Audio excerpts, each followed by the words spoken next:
Buenas tardes a todos, soy Ginés Marco, decano de la Facultad de Filosofía de la Universidad Católica de Valencia y me enorgullece presentar el primer seminario de Historia de las Ideas Políticas. Un seminario que llevamos preparando con muchísimo entusiasmo desde hace bastantes meses y con toda la ilusión de que sea muy fructífero para todos, para personas que vienen con asiduidad a nuestras actividades, a nuestras conferencias y para personas que vienen por vez primera a eventos que organizamos en la Universidad Católica y en particular en la Facultad de Filosofía.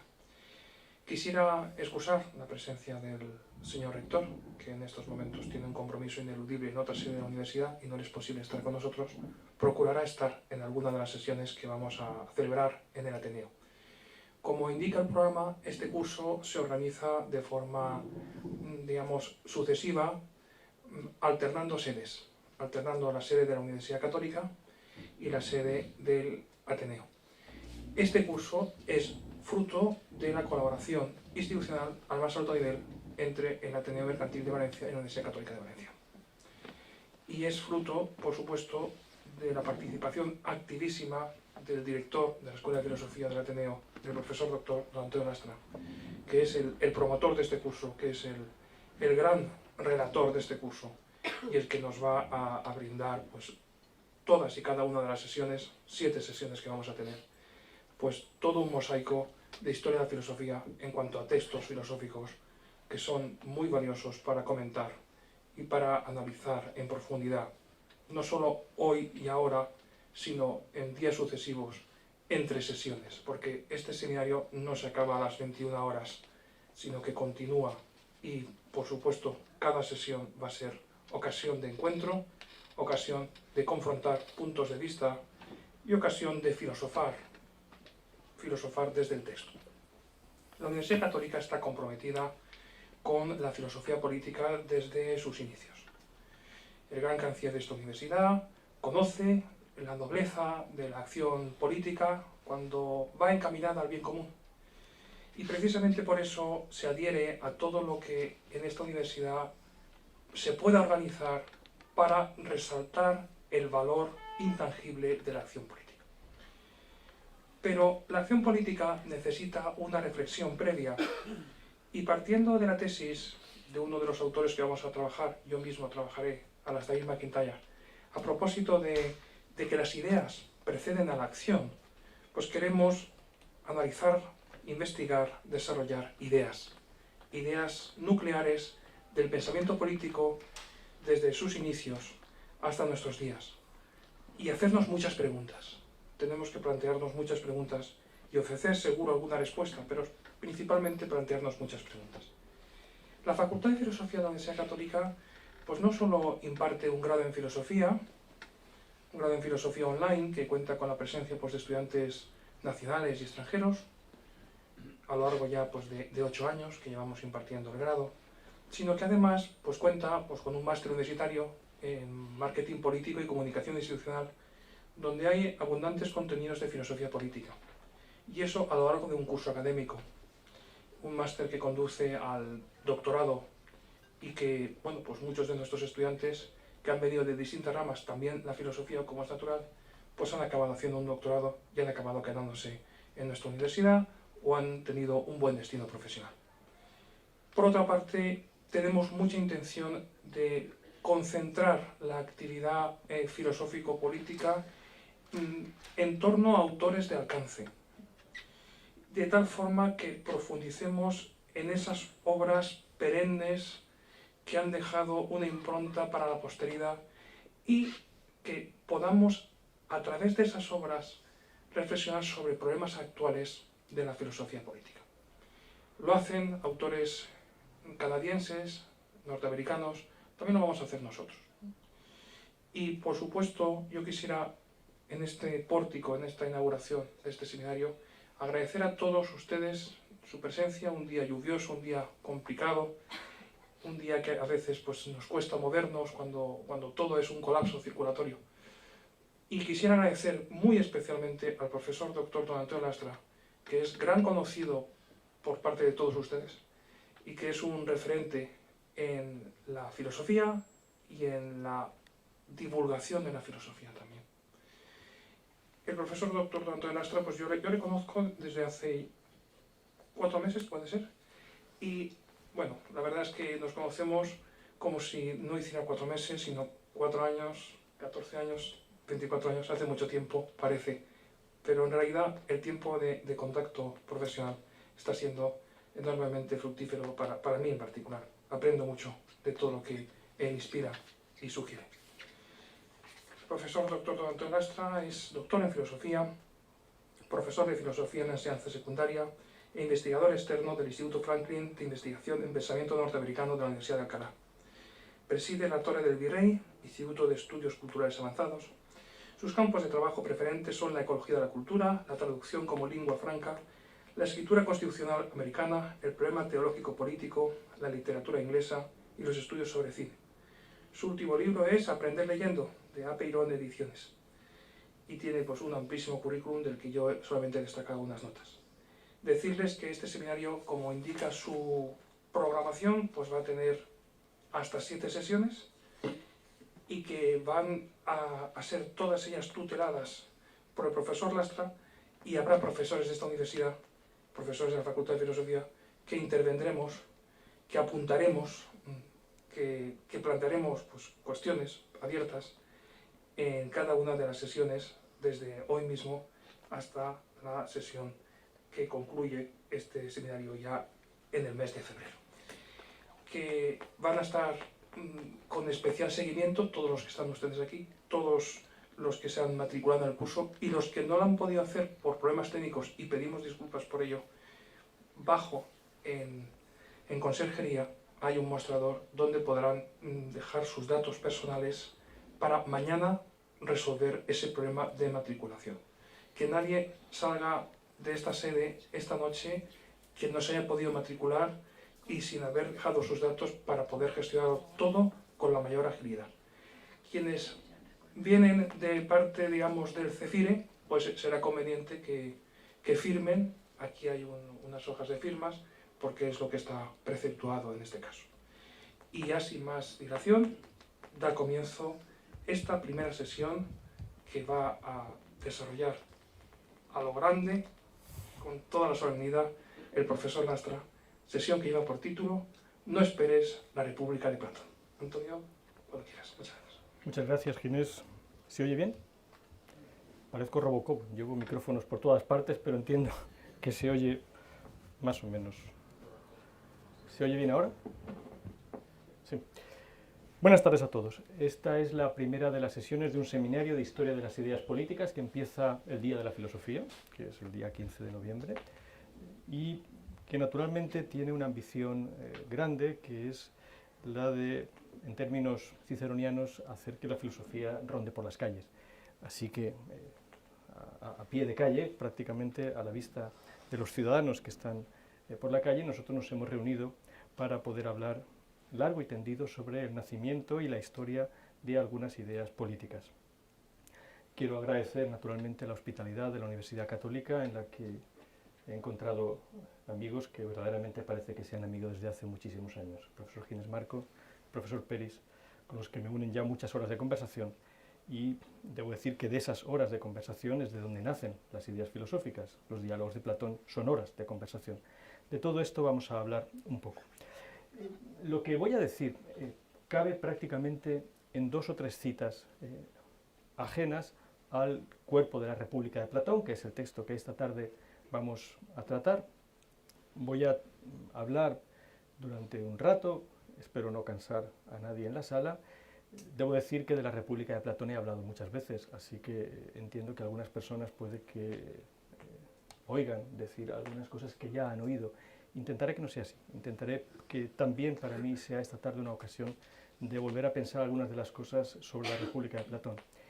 Pero todo lo que quiero decir cabe en 2 o 3 citas. Me gustaría llamar la atención sobre la cita con la que encabezamos todo el seminario, una cita sacada del Hombre sin atributos de Musil, especialmente cuando habla de que hay una comedia del mundo. Vamos a quedarnos con esta idea de que hay una cosa que en la vida política o pública puede ser el teatro, ¿de acuerdo? Y especialmente tengámoslo en mente, nuestra voluntad de vivir en la historia de las ideas. Eso es lo que vamos a tratar de hacer durante 7 jornadas, vivir en la historia de las ideas, alejarnos en cierto modo de la historia universal, los hegelianos de la sala me lo permitirán, y vamos a ir al primer texto, que es realmente un texto que orienta toda lectura posible de la República de Platón. La idea que voy a tratar de transmitir esta tarde es muy sencilla. La filosofía de Platón, la República de Platón especialmente, no es una utopía. No es ni siquiera un proyecto político. Es simple y llanamente un intento de moderación de la vida política.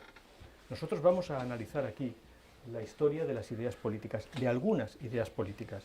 Ya adelanto que esta idea de moderación encuentra su refrendo textual en Cicerón. En el texto que veremos en la próxima sesión hablaremos de la otra república, la República de Cicerón. En una carta que Cicerón le escribe a su amigo Ático, le dice a propósito del interlocutor, con el que se va, el interlocutor principal, con el que Cicerón va a suplir la figura de Sócrates, en este caso será Escipión. Cicerón le dice a su amigo Ático, ese moderador del que tanto estamos hablando. La figura del moderador es precisamente la gran figura filosófica. El filósofo modera la vida política, porque de otro modo la vida política sería fundamentalmente una vida de ambición, una vida que tendría el telos de la tiranía. La política aspira al poder absoluto. Pero hay factores de moderación que nosotros vamos a ver cómo nacen a lo largo de la historia, que han contribuido a que esa ambición política quede de una manera mucho más sosegada al servicio, voy a decirlo con una frase platónica, al servicio de los atenienses, si quieren ustedes, al servicio de los ciudadanos. La frase de Marco Aurelio.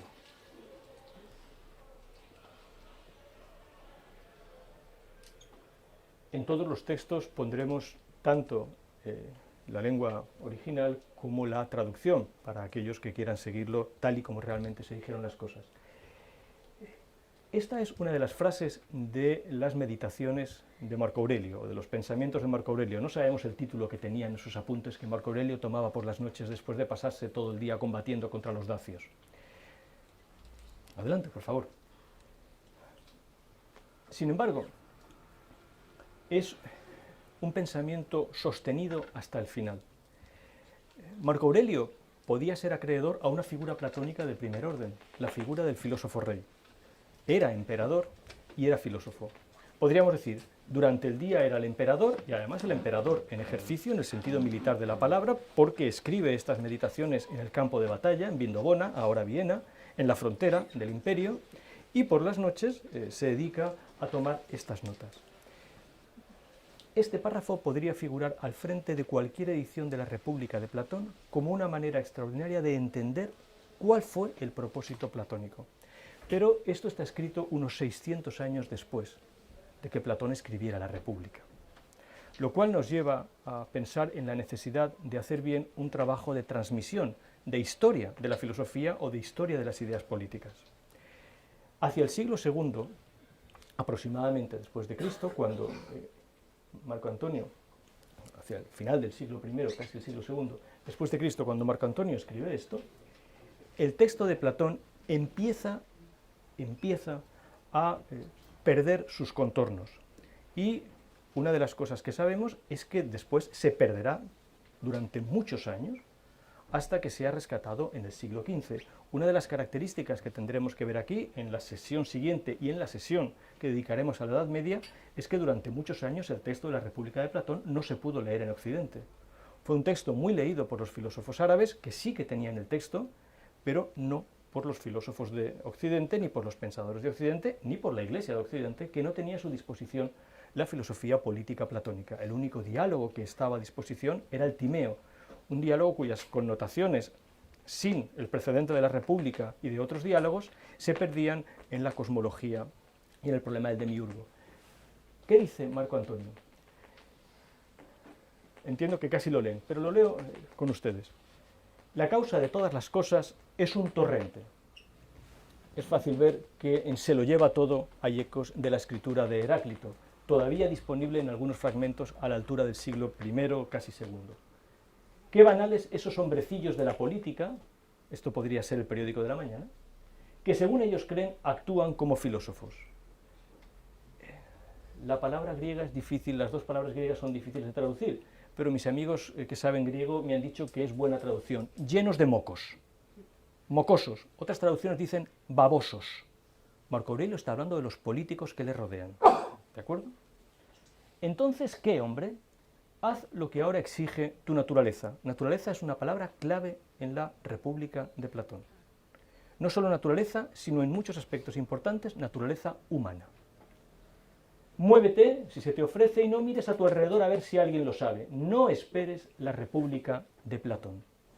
Esta frase, que da título a nuestra lección, quiere decir que la República de Platón, no la República, el libro, pero lo que dentro del libro se propone, no fue pensado para ser llevado jamás a la práctica, sino todo lo contrario, para mostrar lo que ocurriría si lleváramos un planteamiento ideológico hasta el final y quisiéramos aplicarlo en la realidad política. Marco Aurelio sabe perfectamente que eso no es lo que puede esperar un ser humano sensato. Hay que añadir que a la altura de estos comentarios, Marco Aurelio está escribiendo la Constitución romana. Era el gran proyecto de los antoninos, que como saben ustedes gobernaron durante 90 años el imperio y le dieron el aspecto más benigno. Como saben, Edward Gibbon empieza la historia de la decadencia y ruina del Imperio Romano con un larguísimo elogio de los antoninos. La Constitución antonina es probablemente el germen de lo que hoy conocemos como la Unión Europea. A la altura de esa escritura constitucional romana, Marco Aurelio, sin embargo, dice: no esperes la República de Platón. Tiene dos textos. Un texto político, la Constitución que llevan muchos años los antoninos tratando de darle al imperio, que fracasó, naturalmente, y la República de Platón, que se constituye en falsilla de todos los proyectos políticos que desde entonces tenemos. Si no, bástete con que progreses, por poco que sea, y considera que incluso el resultado de esto no es poco. Y verdaderamente esa es la idea. Si cuando acabe nuestro curso el resultado es este, haber progresado, no será un resultado escaso, aunque sea un poco. Pues sus principios, ¿quién los va a cambiar? Y fuera del cambio de los principios, ¿qué otra cosa hay sino la esclavitud de quienes se lamentan y hacen creer que obedecen? Ven ahora y háblame de Alejandro, Filipo. Estos son nombres conocidos. Alejandro y Filipo fueron los grandes macedonios que acabaron con la polis antigua. Demetrio de Falero es menos conocido, pero es el que llevó la filosofía a Alejandría. Es el que, miembro de la Academia de Platón, también conocido del Liceo de Aristóteles, se lleva la filosofía a Alejandría en el momento en que Alejandría se constituye en una especie de centro de referencia para todo el Mediterráneo. Alejandría... ¿No se oye? Perdón. Cambiaremos a este. ¿Ahora sí? Bueno, pues nada, este no sirve. Lo apagamos.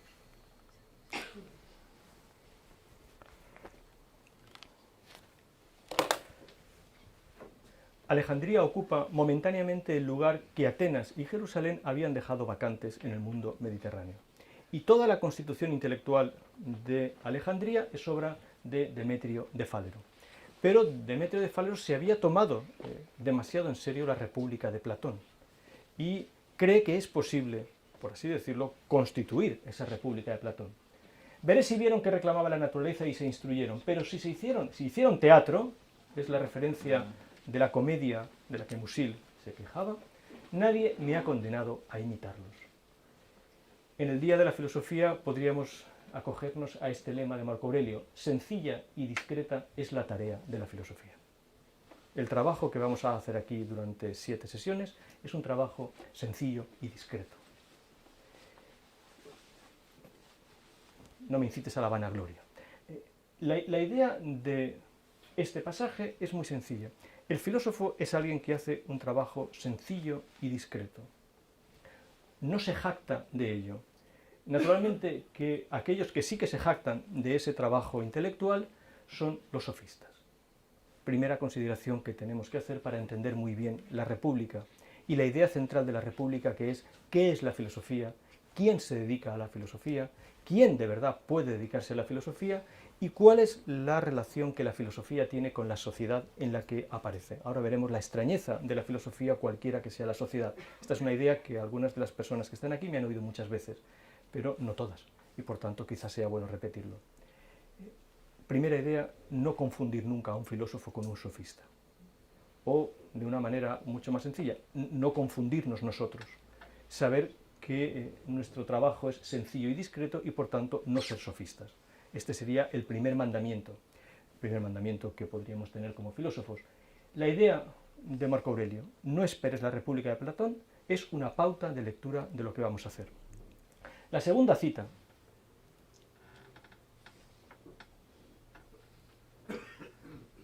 y yo podría detenerme aquí y decirles, y ahora lean ustedes la República de Platón, aunque seguiremos un poco.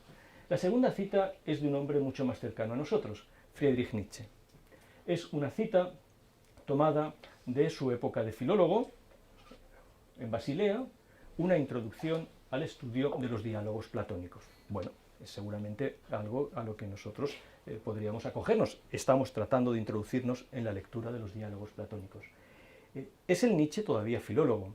Es el Nietzsche que está empezando a desplazar sus consideraciones desde la filología de la época de Basilea, en la que ha hablado muchísimo de todos los temas que tienen que ver con Grecia con su gran amigo y maestro Burckhardt, y que tratará en vano de ser un profesor de filosofía, que no será nunca, y que, como sabemos, en parte la negativa de la Universidad de Basilea a acogerlo como profesor de filosofía incidirá en su alejamiento de todas las instituciones y en la vida errante que llevará hasta su muerte, no muchos años después, porque la vida lúcida de Nietzsche a partir de ese momento es breve.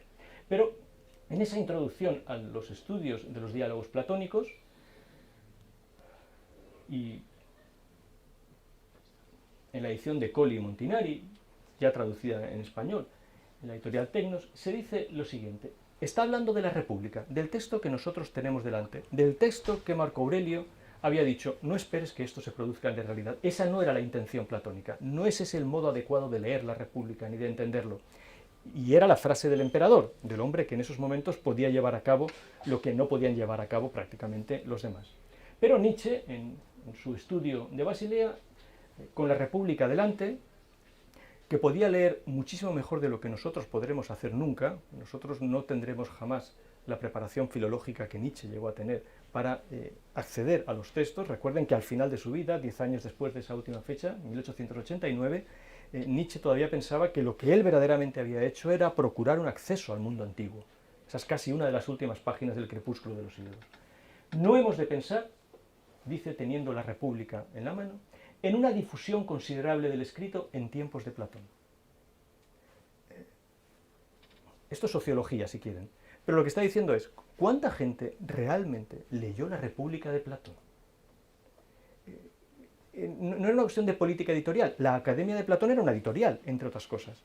Pero ¿significaba eso que había ejemplares que circulaban indiscriminadamente, que se ponían a la venta o que se enviaban?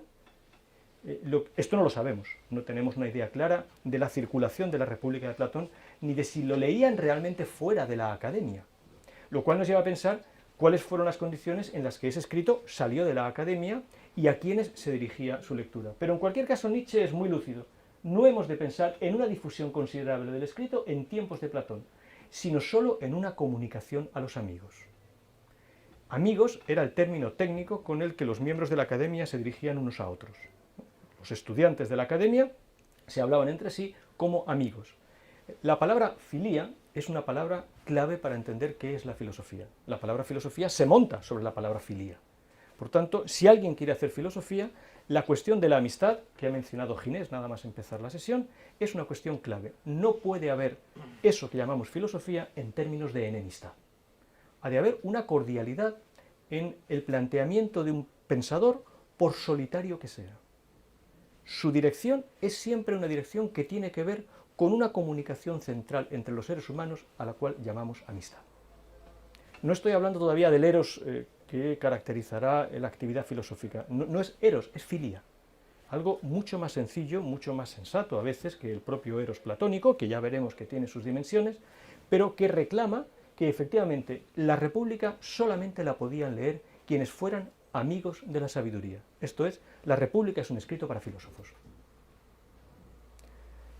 Si esto es cierto, podríamos preguntarnos, porque uno de los objetivos de estas sesiones es llevar hasta el presente. Todas las mañanas los profesores de filosofía, especialmente en este trimestre que dan clase en la educación secundaria, tienen que explicar la República de Platón. Y ese no era propósito platónico. Esa indiscriminada utilización de un texto que no fue escrito para su divulgación hace que probablemente cuando explicamos la República de Platón empecemos mal. Hay que plantear muy bien lo que podríamos llamar en términos hermenéuticos los protocolos de la lectura de ese libro. No está nada claro que fuera un libro pensado para su divulgación. Como otros libros, hace unos días tuve el honor de hablar de Maimónides para otros amigos. La República es un libro tan cerrado como la Guía de los Perplejos. Tiene sus claves, sus sellos y sus llaves. Y no se abre simplemente porque lo convirtamos en un manual para uso de los estudiantes de secundaria. Es probable que así es como no se abra nunca. Y eso lleve a que tengamos una idea de la filosofía platónica en muchos aspectos completamente errónea. No voy a mencionar aquí a Popper, esto es una petición de principio, lo estoy haciendo, pero no vamos a caer en la idea de que Popper, en La Sociedad Abierta y sus enemigos, ha entendido algo de la República de Platón. Probablemente no ha entendido nada. ¿De acuerdo? El contenido de la República sobrepasa todo cuanto el contenido de la República, que es en lo que vamos a entrar ahora, sobrepasa todo cuanto podría permitir la parresía en el estado más libre. Parresía es un término técnico de la filosofía, es un término que fascinaba a Michel Foucault al final de sus días. Rubén Alepuz hará una disertación en nuestro Filópolis, en nuestro seminario de filosofía política, sobre estos escritos del último Foucault, que estaba realmente obsesionado con lo que era, la traducción es franqueza, o hoy diríamos quizá libertad de pensamiento o libertad de expresión. La traducción quizá más correcta es franqueza, la posibilidad de hablar sin miedo, sin temor a la censura, sin temor a la persecución. Lo que acaba de decir Nietzsche a esta altura es, eso de lo que se habla en la República no lo permitiría el Estado más libre. Pero el Estado más libre de la antigüedad, ¿se está refiriendo a la polis? ¿Se está refiriendo a Atenas? ¿O se está refiriendo al Estado más libre? Por tanto, al Estado que Nietzsche, a la altura de 1871, ha visto cómo se constituye ya el Reich. ¿Se está refiriendo al Estado europeo? ¿A los estados que se están configurando en Europa? ¿A la idea misma del Estado que la Universidad Alemana está poniendo de relieve de una manera muy clara? El libro de Rosenzweig, Hegel y el Estado, tardará 30 años en aparecer. Hay una idea del Estado, pero Nietzsche está diciendo, ni el Estado más libre podría permitir la parresía con la que el contenido de la República se expresa. Y esto llama la atención, porque he dicho que es un libro cerrado. ¿Cómo puede un libro cerrarse y al mismo tiempo ser franco? Y abrirse, por tanto, a todo lo que tiene que decir. Por otra parte, ¿al Estado más libre incluiría a nuestro Estado? 100 años después de Nietzsche podríamos pensar que los estados europeos son estados libres que no tienen temor ninguno a la libertad de expresión. Esto es, que podemos decir cualquier cosa. La pregunta es, ¿está claro que nosotros sepamos leer la República de Platón? Tenemos dos lectores que la han leído antes que nosotros y que la han leído en condiciones mejores que nosotros. Marco Aurelio todavía está muy cerca de la tradición de lectura filosófica. Conoce bien los profesores de filosofía, conoce bien cómo se ha ido transmitiendo eso que se llama filosofía hasta el Imperio Romano. Ya veremos las dificultades que tiene esa transmisión. Nietzsche tenía un acceso al mundo antiguo en virtud de su capacidad filológica que nosotros hemos perdido. Nos costaría muchísimo leer a Marco Aurelio en griego como si fuera el periódico de la mañana. Tendríamos que hacer un verdadero ejercicio de filología, salvo que en la sala queden personas formadas en el antiguo bachillerato o sean profesores de griego. Es una enseñanza que hemos perdido. Hoy mismo, en la Facultad de Filosofía de la Universidad de Valencia, y entiendo que en la Facultad de Filosofía de la Universidad Católica, que un alumno tenga una competencia preliminar en griego no se tiene. Por tanto, estamos hablando de generaciones de estudiantes de filosofía que no acceden directamente al texto en griego. Bien, con estos dos planteamientos, si no esperamos la República de Platón y ni siquiera el Estado más libre admitiría la parresía con la que se expresa Platón o con la que el contenido de la República está expresado, ¿de qué va la República? ¿Cuál sería la intención de Platón al escribir la República? Bueno, la República es uno de los 30 y tantos diálogos platónicos. A estas alturas ni siquiera sabemos el orden de los diálogos platónicos. No sabemos cuándo se escribieron unos ni cuándo se escribieron otros. No sabemos por dónde ni siquiera empezar a leerlos. La ordenación más sensata que tenemos de los diálogos, después de muchos intentos de ordenar los diálogos platónicos, incluidos los estilométricos y los que han aplicado las computadoras y la frecuencia de las palabras y la composición de las frases, ni siquiera con esto tenemos una idea clara. Lo más sensato sigue siendo pensar que la mejor manera de leer los diálogos platónicos es leerlas siguiendo el drama de la vida de Sócrates.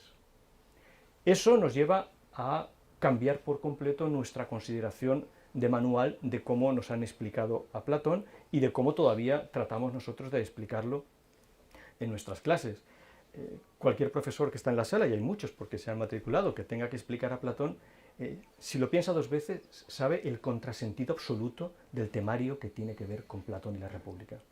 Si eso es lo que enseñamos a los muchachos, bueno, está bien, no estamos enseñando a Platón, seguramente estamos enseñando otra cosa.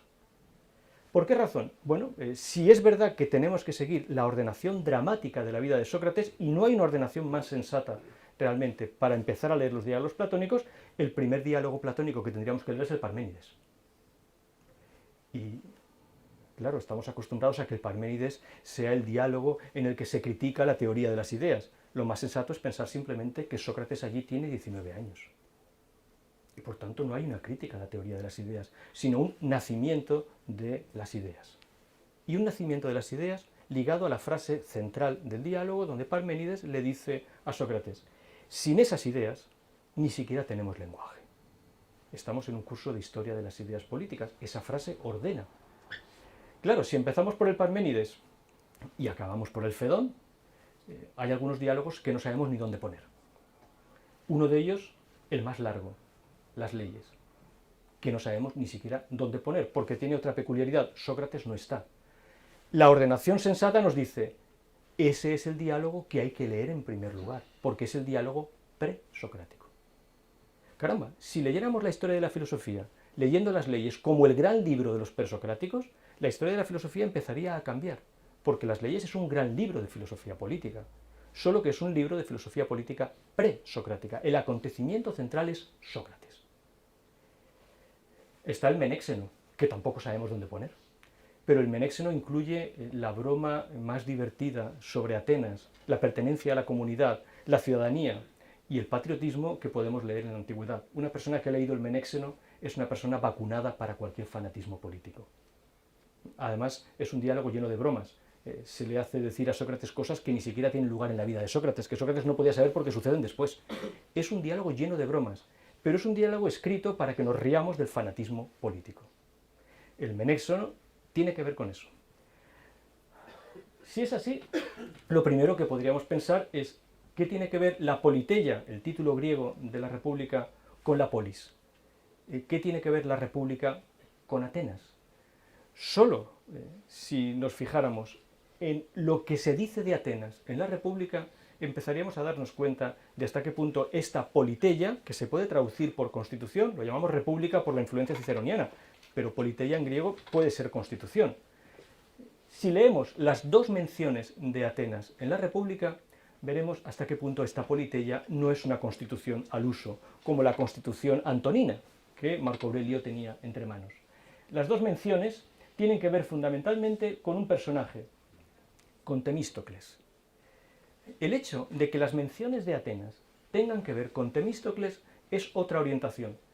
En la vida de Temístocles, que escribe Plutarco mucho tiempo después, pero Plutarco todavía escribe, si me permiten la digresión, saben que escribe las vidas paralelas, y que esas vidas paralelas, hasta donde nos han llegado y en su mayor parte, comparan a un latino con un griego, un romano con un griego. Pero todo el mundo sabe que en última instancia Plutarco está de parte de los griegos. Muy importante este matiz, que está entre líneas. Plutarco, por otra parte, escribe en griego, y por otra parte era griego.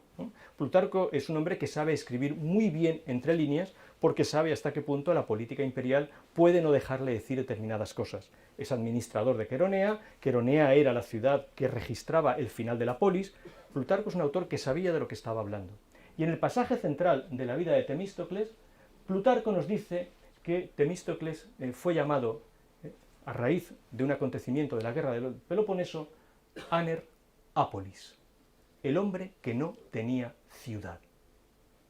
¿Qué es lo que había hecho Temístocles para ganarse ese nombre, que era lo peor que se le podía decir a un griego? Que fuera Ápolis, Aner Ápolis, el que no tiene ciudad. En medio de la guerra del Peloponeso, Temístocles comprende en algún momento que si los atenienses tratan de defender Atenas entre los muros de Atenas, están perdidos. Que su fortaleza reside más bien en pasarse al agua, en embarcar toda la ciudad en la gran flota ateniense y defenderse desde el mar, porque sabe que allí la guerra es más fácil. No la guerra. Cuando consigue convencer a todos de que se metan en los barcos, empiezan a darse cuenta los atenienses de que han dejado en la ciudad a los muertos. Esto es una consideración terrible, porque no se pueden llevar las tumbas con ellos, no se pueden llevar a los muertos, los están dejando a merced del enemigo. Y si no es porque una lechuza se posa en el mástil de la nave de Temístocle, que se supone que es el ave de Atenea, ni un solo ateniense se habría movido. Se mueven, conservan la victoria, pero a Temístocles se le dice: tú no puedes ya formar parte de la comunidad ateniense, ni siquiera cuando aunque nos hayas ayudado a ganar la guerra. Tú eres un hombre sin ciudad. Aner Ápolis podría ser perfectamente el apelativo del filósofo. El filósofo es el hombre sin ciudad, que sin embargo tiene que vivir en la ciudad, pero no puede compartir los mitos de la ciudad. Dicho en el lenguaje sólido, no cree en los dioses de la ciudad. Cree en otras cosas. Así que el filósofo no puede ser, con la palabra de la República, un filopólides, un amante de la ciudad. El filósofo ama la sabiduría, no la ciudad. Y la sabiduría y la ciudad no son términos en todo compatibles.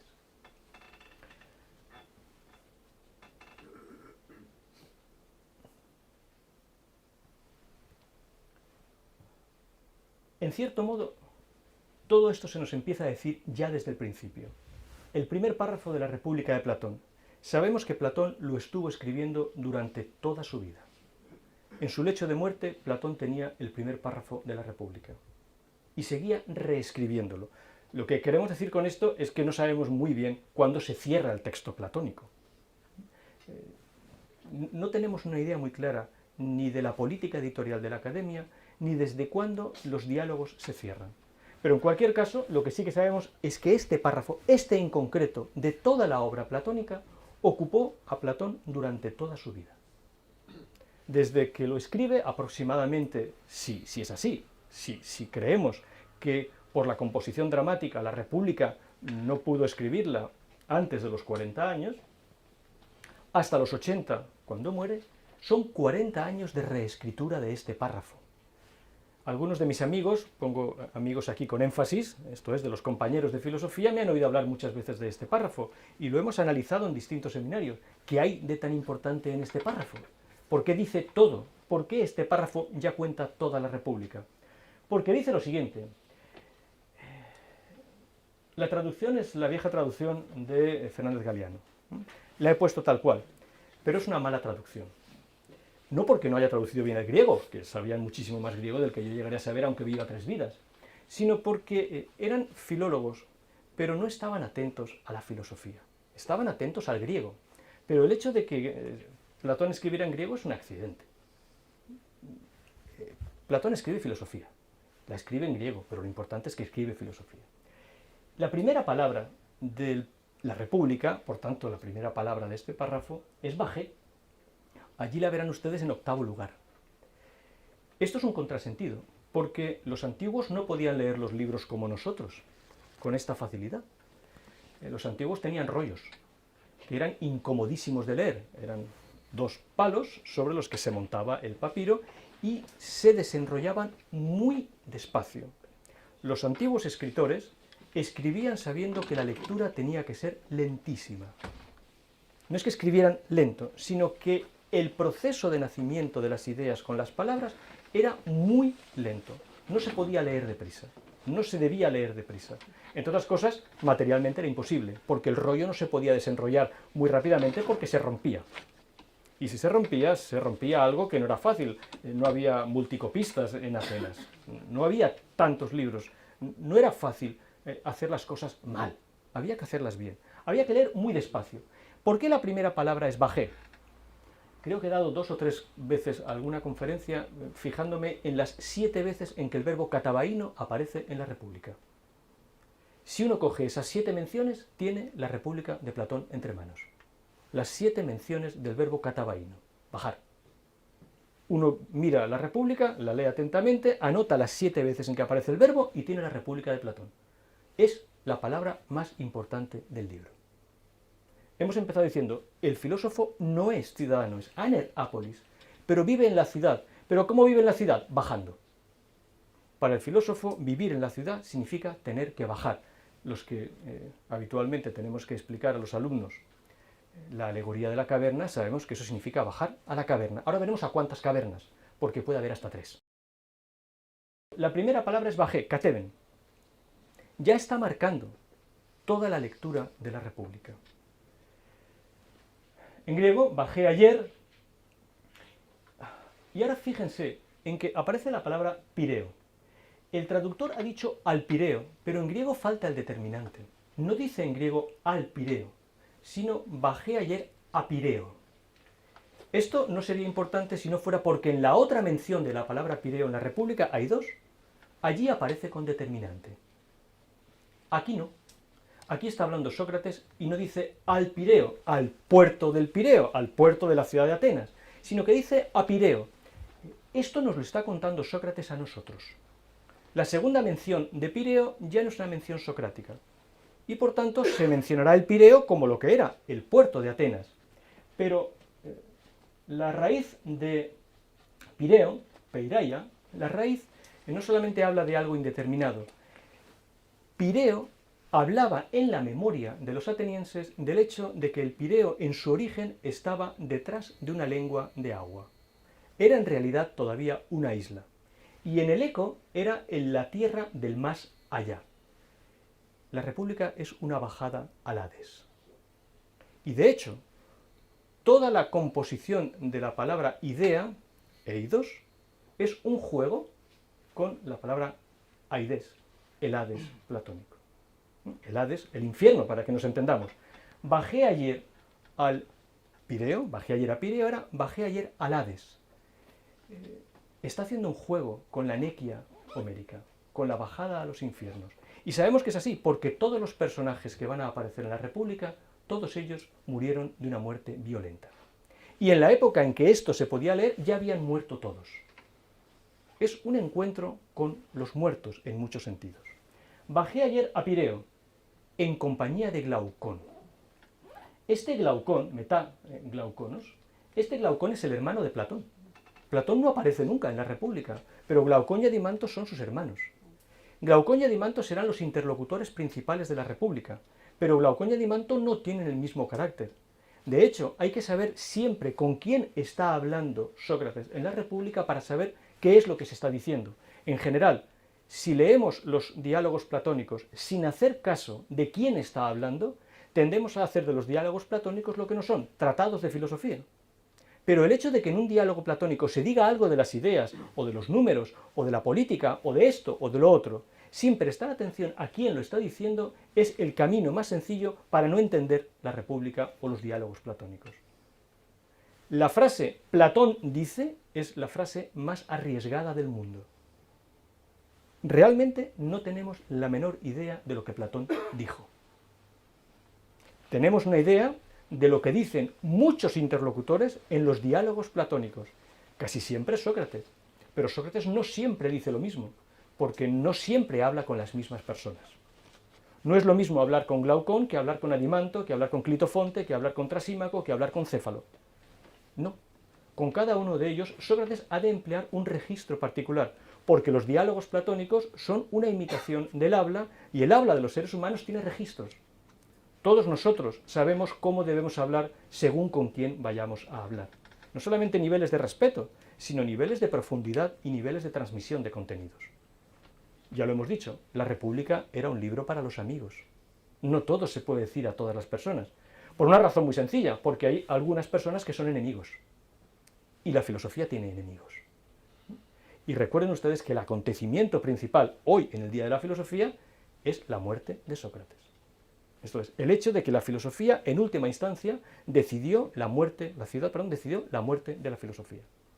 La muerte de Sócrates era el intento de acabar con la filosofía. En la Apología de Sócrates esto es textual. Se le ofrece a Sócrates que el juicio se acabe si abandona la filosofía. Esa es la condición. Ahora fíjense, baja al Pireo con el propósito de orar a la diosa, y ganoso al mismo tiempo de ver cómo hacían la fiesta, puesto que la celebraban por primera vez. Este primera vez es toda una declaración de intenciones de Platón. ¿Por qué razón? Porque la acusación que se verterá sobre Sócrates es que introducía dioses nuevos en la ciudad. Es como si Platón dijera: quien introduce dioses nuevos en la ciudad es la ciudad. Los atenienses están introduciendo a la diosa tracia Bendis porque les interesa comercialmente. Los tracios tenían bosques y los necesitaban para construir la flota. Pero es una diosa completamente ajena al panteón de Atenas. No es una diosa ateniense. ¿Quién está introduciendo dioses nuevos? Sócrates no. Los atenienses. Se está celebrando nada menos que una fiesta. Es verdad que hay abajo, en Pireo, pero es una fiesta de la ciudad. Y parecióme en verdad hermosa la procesión de los del pueblo. Aquí procesión ya nos empieza a hablar de lo que se ve pasar. La procesión de los del pueblo está construida sintácticamente con la misma frase que se verá la procesión de quienes pasan portando cosas en la caverna. La procesión de los del pueblo, pero no menos lúcida la que sacaron los tracios. Los tracios eran bárbaros, no eran griegos. Un dato muy importante, porque la idea de que Sócrates es un aner apolis, de que el filósofo está fuera de la ciudad, es contrarrestada una y otra vez por Platón. No solamente la idea de que ha introducido dioses nuevos y de que por tanto no creen los dioses de la ciudad, es que el Metaglaucón nos recuerda desde el principio y hasta el final, porque es el único personaje que aparece mencionado en el primer párrafo y en el último, que ha ido acompañado de un joven. La otra acusación era la de corromper a los jóvenes con lo que hacía. Si pudiéramos poner un subtítulo real a la República en lugar del subtítulo que Trásilo le puso de la justicia, deberíamos llamarlo la educación de Glaucón. Glaucón ha sido educado en las 600 páginas de la República. No corrompido, sino educado. Con el primer párrafo, Platón ha desmontado las acusaciones de Atenas. Con el primer párrafo, Platón ha elevado la filosofía por encima de la ciudad. Después de orar, por tanto, de reconocer Sócrates que no es ateo. Siempre está la ironía socrática, pero en este caso la ironía reobra contra la ciudad, no contra el filósofo. Y gozar del espectáculo, de lo que puedo ver con los ojos, esto es, idea será aquello que podemos ver, emprendíamos la vuelta hacia la ciudad. Ha habido un descenso y ahora empieza un ascenso. Ese ascenso va a durar 18 horas. Que es el tiempo que duraría la República si lo representáramos, o si nos pusiéramos a leerla como si verdaderamente estuviéramos hablando. ¿Qué quiere decir esto? Esto empieza al atardecer, antes de que anochezca, Sócrates está emprendiendo la vuelta, y a continuación, como ustedes saben, es detenido por algunos conocidos que le obligan a quedarse en la ciudad. La República es una conversación nocturna.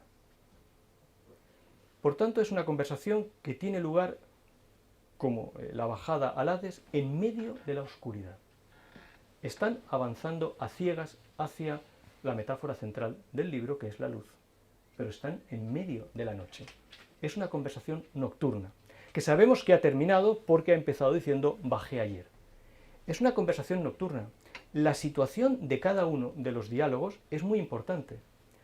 En las leyes, el diálogo es diurno. Allí los personajes, que son unos ancianos, caminan en medio de la canícula, en medio del sol abrasador, en busca de sombras. Aquí Sócrates camina en busca de la luz. Del mismo modo, Cicerón, cuando escriba la República, tendrá mucho cuidado en saber si lo sitúa de día o de noche y dónde deben situarse las personas. Fíjense, si además esto lo tiene en cuenta Cicerón, que empieza el diálogo hablando de dos soles, por si a alguien se le hubiera ocurrido pensar que todo esto no es importante. Se llega a la política hablando de dos soles en el espacio. de la importancia de los dos soles que llevará a pensar si hay dos pueblos. Inmediatamente que son detenidos,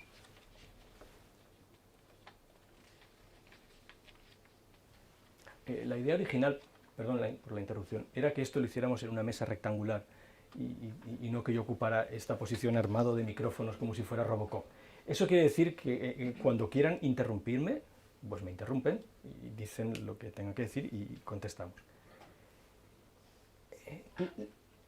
Sócrates y Glaucón no pueden volver a la ciudad. Van a casa de Céfalo, que es un anciano, que es el anfitrión, que es amigo de Sócrates, que se alegra de ver a Sócrates en su casa. Pero es un anciano que va a morir. Porque es un anciano, no porque esté enfermo. Sabe que está cerca de la muerte, esa es su condición, así se presenta. Estoy en el umbral de la vejez, que era la metáfora poética para decir, sé que la muerte se acerca. Y es un hombre que tiene miedo de no haber sido lo suficientemente justo en la vida como para que los dioses no vayan a castigarlo cuando muera. A Céfalo se nos presenta coronado y haciendo sacrificios. Céfalo, que era un extranjero, este juego de quiénes son y los que no son de algún sitio, Céfalo no era ateniense, por eso no podía vivir en la ciudad, tenía que vivir en el puerto, no podía tener casa en la ciudad.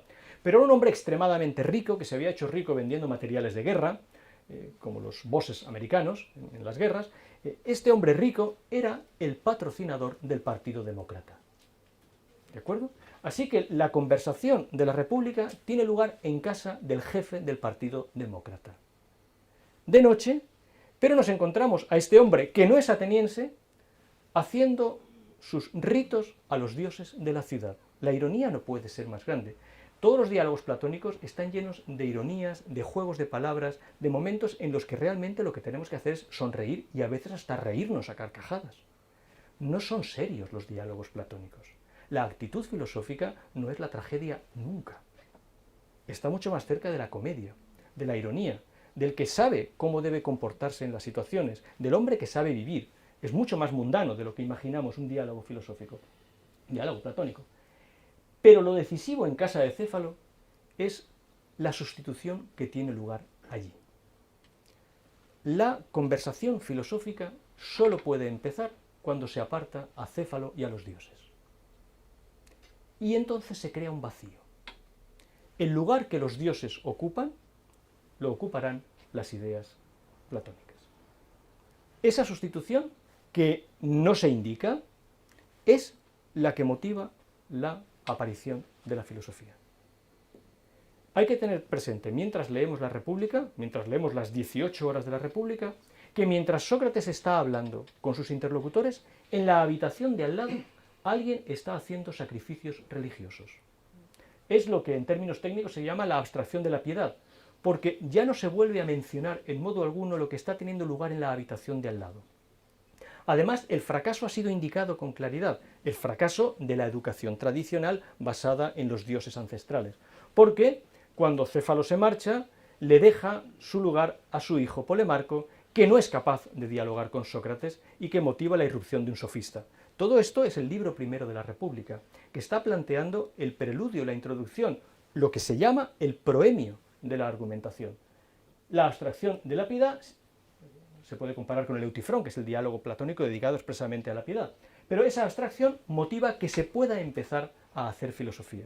Y se empieza a hacer filosofía preguntándonos por algo en concreto, puesto que lo que molestaba, lo que inquietaba, lo que preocupaba o atemorizaba a Céfalo era si había sido justo, la pregunta filosófica va a ser ¿qué es la justicia? Pero ¿qué es la justicia? No nos dice que la justicia sea el tema de la República. La República no habla de la justicia. Ya veremos cómo la República realmente lo que plantea es qué ocurre con la filosofía en la ciudad.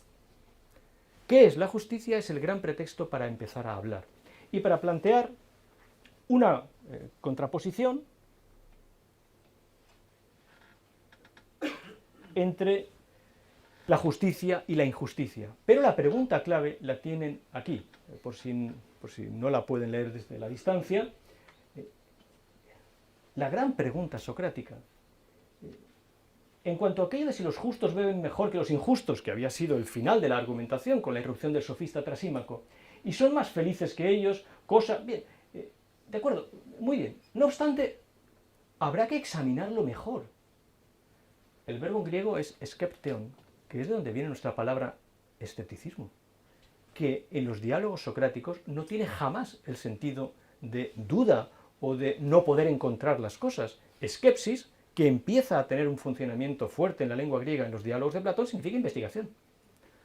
Son después algunos platónicos los que se hacen escépticos y le han dado el nombre, pero un platónico es fundamentalmente un escéptico, en el sentido de que es alguien que está investigando. Debemos examinarlo mejor, investigarlo mejor, porque la discusión, el logos, donde dice discusión nosotros tenemos logos, que es la palabra con la que siempre se refiere al diálogo. El logos no es sobre un asunto cualquiera, sino sobre el modo como se debe vivir. Esta es la gran pregunta socrática. Hace un momento, hablando con algunos amigos que son profesores o aspiran a ser profesores de filosofía, la filosofía no tiene ningún contenido. No somos sociólogos, ni políticos, ni geógrafos, no tenemos nada que enseñar. La filosofía es un modo de vivir. Es cómo vivimos lo que realmente enseñamos. Con el lenguaje del Menón, en una frase del Menón de Platón extraordinaria, cuando está hablando con el esclavo, le dice Sócrates a Menón, te habrás dado cuenta de que yo no enseño nada, yo lo pregunto todo. Eroton panta, no enseño nada. Ahora imagínense ustedes si como profesores de filosofía les dijéramos a las autoridades educativas, nosotros no enseñamos nada, nosotros lo preguntamos todo. No enseñamos nada, nosotros no tenemos un temario. ¿Se imaginan a Sócrates con el temario del Ministerio de Educación? Sería absurdo. Sócrates pregunta. ¿Y cuándo empieza la conversación? Con el propósito más accidental a veces. Y a veces la conversación no acaba. Acaba el diálogo, pero la conversación seguiría seguramente. Y a veces nos encontramos con que la conversación ha empezado antes de que nosotros llegáramos a la lectura. Pero la pregunta es esta, y es una pregunta tajante. ¿Cómo se debe vivir? ¿Cómo hay que vivir? Trasímaco ha propuesto la injusticia. Sócrates no ha contestado. Sócrates no ha dicho que ya tenga la respuesta. De hecho, estaría dispuesto a marcharse al final del libro primero. Son Glaucón y Alimanto los que, otra vez más, los retienen y obligan a un nuevo principio de la argumentación. Los diálogos platónicos están llenos de nuevos inicios. Quien no esté pendiente de los nuevos inicios de la argumentación tenderá a pensar que los diálogos platónicos son uniformes y dicen algo. Están llenos de nuevos inicios, de aporías, de proemios, de finales que no son finales. ¿Cómo hay que vivir? Ese es el proemio. No lo sabemos. Empieza lo que se busca. La otra palabra que compensa a veces skepsis es cétesis. Cetema, lo que se busca, lo que se investiga, lo que se quiere averiguar, aquello que necesitamos saber. La investigación de lo justo que nos llevará a saber si se trata de la ciudad justa o del hombre justo. ¿Estamos buscando una ciudad justa o un ser humano justo? La ciudad y el hombre desdobla la argumentación. Estamos viendo si el alma será justa y si lo será la ciudad. Que la ciudad sea mayor que el hombre nos permite construir una ciudad del logos, que es como se empieza a hablar. Me interesa sobre todo que podamos llegar a cómo aparece la filosofía. ¿Vamos bien de tiempo? La primera ciudad que se diseña en la República es una ciudad autosuficiente. Es una ciudad en la que todo el mundo tiene lo que necesita. Sócrates dirá que esa es la ciudad sana y la ciudad verdadera. Pero Glaucón le dirá, esa es una ciudad de cerdos. O John Pauline. ¿Quién querría vivir en una ciudad en la que solamente nos atuviéramos a lo que es necesario? En el ser humano hay pulsiones y deseos. Querríamos salir de esa ciudad de los cerdos. Debo advertir, la descripción que hace Platón de la ciudad de los cerdos podría servir para el estado del bienestar. Tal cual. Ustedes leen la descripción que se hace allí y es una concreción, 2400 años antes, de la idea de que ningún ser humano eche de menos nada esencial en su vida y por tanto obtenga un confort. Pero Glaucón, que es un hombre impetuoso, que es a quien hay que educar, dice, eso es una ciudad de cerdos. Sócrates le dice, bueno, pues entonces, si eso es así, es porque ¿qué ocurrirá en la ciudad? La gente querrá tener más de lo que necesita. Eso es una enfermedad. Sócrates lo llama una infección. Si la ciudad se infecta porque las personas quieren tener más de lo que necesitan. Y si quieren tener más de lo que necesitan, querrán ampliar sus límites. Lo que se encontrarán es la guerra. Y es la guerra necesaria si quiero más de lo que tengo, porque tendré que quitárselo a otros, tendré que ampliar las fronteras, no podré contentarme con lo que tenía, porque eso, de acuerdo con Glaucón, era una mera ciudad de los cerdos. Eso nos llevará a la necesidad de unos habitantes de la ciudad que no eran necesarios en la ciudad de los cerdos, los guardianes. Es muy importante, y hay que leerlo con muchísima atención, toda la página de Estéfanos 375 y 376, sobre lo que allí se dice del cimos, una de las virtudes, cualidades, que es la que deben tener los guardianes. Pero es que de los guardianes saldrán los filósofos. Dicho de otra manera, no puede haber un filósofo cobarde. Esto es muy importante. La filosofía exige el cimos. Esto es muy importante para todo el análisis del alma que se va a hacer en las páginas que van a seguir. Un filósofo carente de cimos es un contrasentido. Pero el cimos, la fogosidad, como traducen los traductores españoles, es lo que se dice de los guardianes. Los guardianes tienen que ser fogosos, tienen que estar llenos de furia en algunos momentos. Se compara a los perros y a los caballos. Pero ahí es donde aparece la filosofía. Cuando se dice, ¿no será necesario que además de ser fogosos, tengan alguna otra cualidad? Esto es, que quieran saber algunas cosas. La construcción del filósofo es una construcción extraordinaria, porque lo que nos está diciendo es, eso solo es posible porque esos guardianes tendrán que darse cuenta de que a la ciudad le ha pasado algo, se ha puesto enferma. ¿Hasta dónde se llevará la enfermedad de la filosofía? El trasfondo, para los que quieran ser contextualistas, es la transformación de la democracia ateniense en imperialismo. Nadie en su sano juicio puede hacer turismo intelectual con Atenas. Si alguien todavía piensa que Atenas es la escuela de la Hélade, como decía Pericles, la gran ciudad, solo tiene que leer el pasaje de Tucídides sobre la embajada de los Melios y darse cuenta de que aquello no puede ser, en modo alguno, el modelo para nada. Eso no nos lleva a ponernos del lado de Esparta. Pero hay quien opina, en la guerra del Peloponeso era Esparta la que tenía razón. Había que contrarrestar el imperialismo ateniense disfrazado de democracia. Todo esto, si quieren, con la palabra de Marx, sería una interesantísima discusión ideológica. Pero lo que podríamos decir es que Atenas es la ideología griega, para parafrasear a Marx. El asunto es, la filosofía surge cuando se le pide a esos guardianes que de algún modo, vuelvo a la palabra de Cicerón, tienen que moderar la vida política que se ha desatado en todas sus pulsiones porque se ha puesto enferma. Esa figura del moderador no puede salir al margen de una cualidad que Platón ha diseñado muy bien. Insisto, hay que leer muy bien esas dos páginas de Estéfanos, el cimos. Sin esto, la filosofía no puede aparecer. Es el elemento de filía que hemos visto antes, que es un impulso que nos lleva hacia otros seres humanos, que después será también el eros platónico. Sin eso no hay filosofía. El filósofo no es un hombre sin sangre. El filósofo no es un hombre carente de vehemencia. El filósofo es un hombre que sabe estar en el mundo. Esta cualidad es muy importante. Los estoicos leerán muy bien esta parte de la filosofía platónica. Los filósofos son hombres de hierro, son fuertes. Pero precisamente porque su tarea es la de contener, la de moderar la infección que la ciudad ha contraído. Y a partir de 375-376 empieza realmente lo que a Platón le interesa. ¿Qué hace la filosofía? La filosofía modera porque es la única instancia verdaderamente educativa. El filósofo es el verdadero educador. Cuando Nietzsche escriba, muchísimos años después, Schopenhauer como educador, está haciéndose eco de una idea muy potente. El único educador de la ciudad es el que no es ciudadano. El filósofo es el educador. Acuérdense de esa magnífica intempestiva de Nietzsche, Schopenhauer como educador. El filósofo es el educador. Nadie más está en condiciones de educar a la ciudad, porque todos los demás están demasiado imbuidos de la ciudad para hacer por la ciudad otra cosa que no sea su propia ideología. Por eso los filósofos no podemos explicar educación para la ciudadanía. Comprenden ustedes que eso es un desatino, un auténtico despropósito. Somos aner apolis, somos hombres sin ciudad, pero los únicos capaces de hacer educación. La idea de la paideia, la inmensa discusión sobre la educación, creo que es uno de los temas que la selectividad exige que expliquemos, ¿no? La educación platónica. Empieza aquí. ¿Por qué? porque solamente los filósofos pueden hacerlo. Pero fíjense cómo lo dice Sócrates. Vamos a suponer que educamos como si tuviéramos tiempo para contar cuentos. Lo digo porque todavía hay gente que va por ahí diciendo que la filosofía es pasar del mito al logos. Esto no se han enterado de nada, pero de nada. Igual que no hay mito de la caverna. La frase nos dice que lo decisivo es que tengamos esjolé.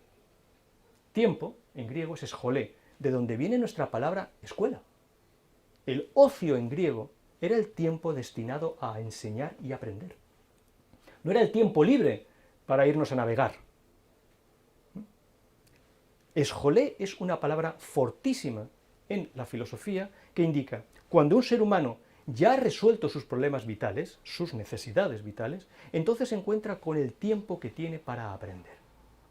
Pero necesitará también lo que Nietzsche llamará educadores, que son precisamente los filósofos. Y ahí empieza toda la discusión de la República. Se abre con una palabra sin la cual, estamos en la Universidad Católica, se abre con una palabra sin la cual no entenderíamos 2000 años de historia de las ideas. La palabra teología aparece por primera vez en los diálogos de Platón. Aparece en boca de Adimanto. Esto es, la primera cuestión, puesto que Céfalo está al lado, haciendo sacrificios, pero no puede estar en la discusión filosófica, es ¿cuál es la manera correcta de hablar de los dioses? Desde luego la ancestral no, la homérica tampoco. Entiendan ustedes ahora que la expulsión de los poetas tiene que ver con que no saben hablar, no tienen un logos adecuado del theos. Pero hablar de los dioses es algo de la mayor importancia. Hay que saber muy bien cómo se habla de los dioses, porque de otra manera ni siquiera empezamos a educar. Sean los que sean los dioses, lo que hace falta es teología. Hay traducciones al español que ni siquiera ponen la palabra, ni una nota a pie de página. Es un apax legomenon en la obra de Platón. Es la primera mención de esta palabra. Fíjense si es importante que en Aristóteles es un término clave en muchos aspectos. Pero Aristóteles está en la Academia de Platón, sabe por qué eso es importante. La frase la tienen ahí. Adimanto, no somos poetas tú y yo, no somos poetas, Fernando Vidagain, no somos poetas tú y yo en este momento. Fernando Vidagain está escribiendo su tesis sobre Emerson y la poesía y la filosofía.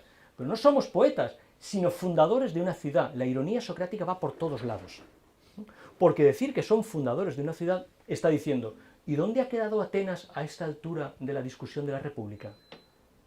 Están discutiendo de noche, en casa del Partido Demócrata, mientras todos los demás están celebrando la fiesta religiosa.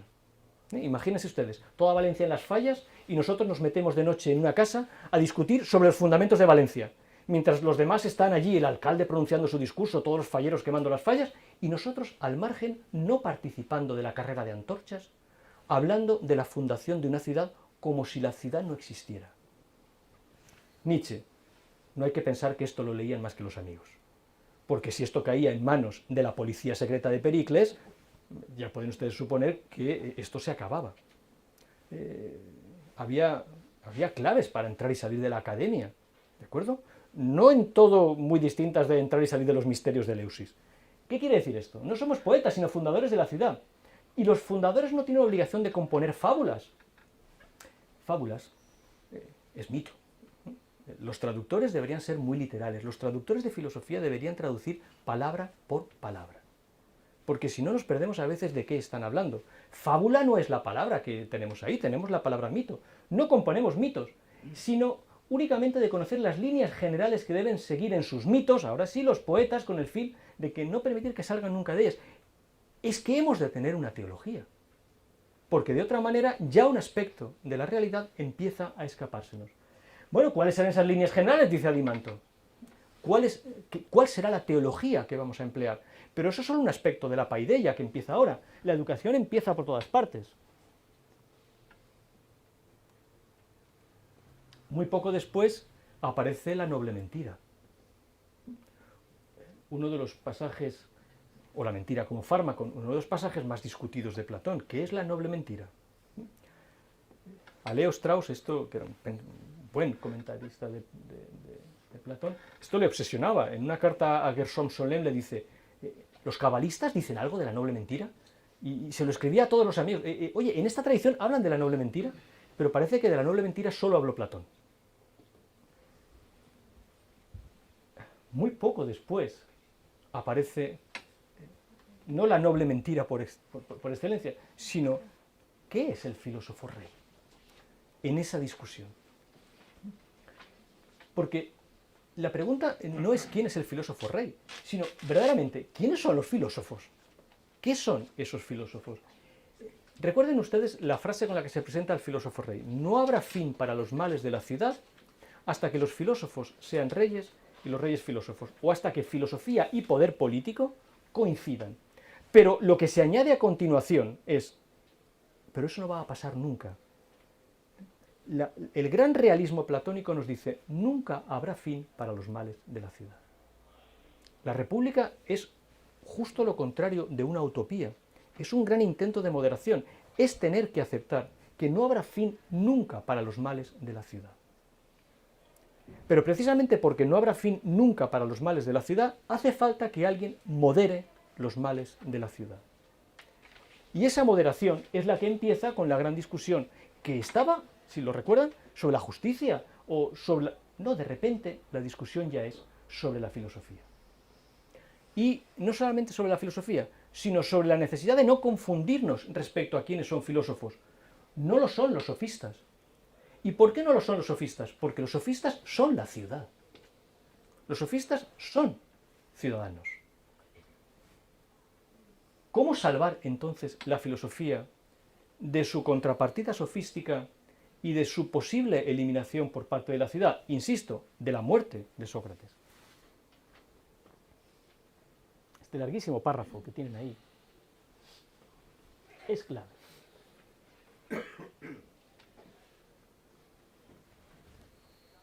Se han estado preguntando, ¿quiénes pueden ser filósofos? Fíjense que todo esto es para que comprendan que hoy, esta misma tarde, pero todos los días, tratamos de explicar la República de Platón. Fíjense ustedes si les pusiéramos a los estudiantes esta pregunta, que yo he hecho muchas veces. Atenas ordena la muerte de Sócrates en el año 399 a.C. En el año 2018 el Estado español considera que la filosofía es obligatoria. Explica esto. ¿Podríamos pensar que el Estado español es clarividente respecto a la filosofía?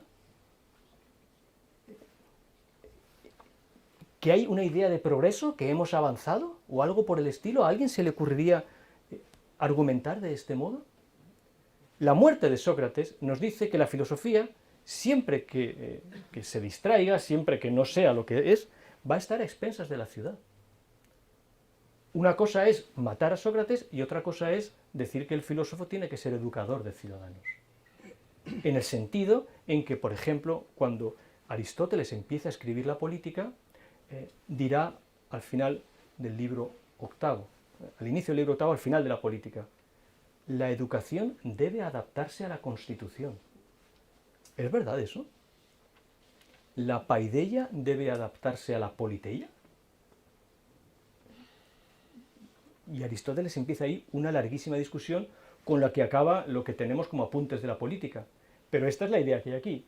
La respuesta aquí, en este pasaje, no queda más que un pequeñísimo número de personas dignas de tratar con la filosofía. ¿Qué hacemos con este párrafo? Si leemos esto y levantamos la vista y vemos a 30 alumnos, que multiplicados por 300 institutos significa miles de estudiantes con los que estamos tratando de filosofía, la pregunta es, vamos a ver, si leo que solamente un pequeñísimo número de personas son dignas de tratar con la filosofía, ¿cómo puedo estar haciendo filosofía con centenares de personas? O yo he superado a Platón, o lo que estoy haciendo es otra cosa. Tal vez algún carácter noble y bien educado, ethos, de donde todavía no ha salido la palabra ética. La palabra ética no se sustantiva ni siquiera en Aristóteles.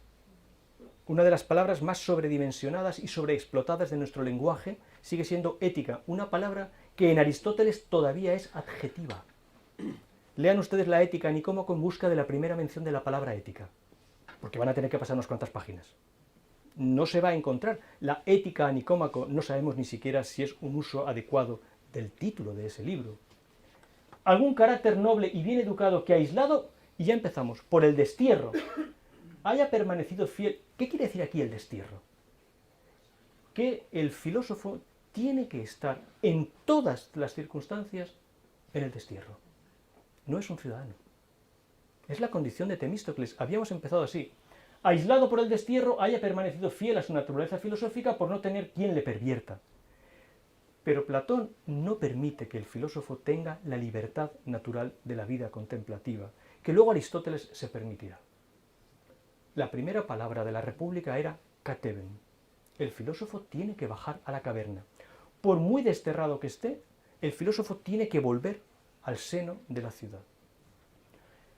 Ese párrafo, naturalmente, es una de las pocas ocasiones en que podemos ver a Platón escribiendo la República.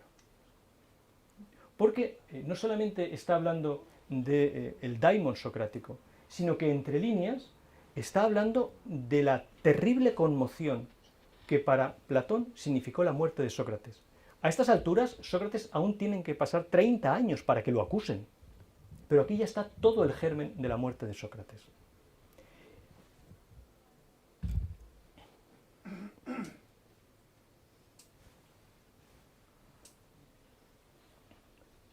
Que haya un pequeño número de filósofos que puedan salvar la ciudad, que puedan incluso mantener esa contraposición entre filosofía y filópolis.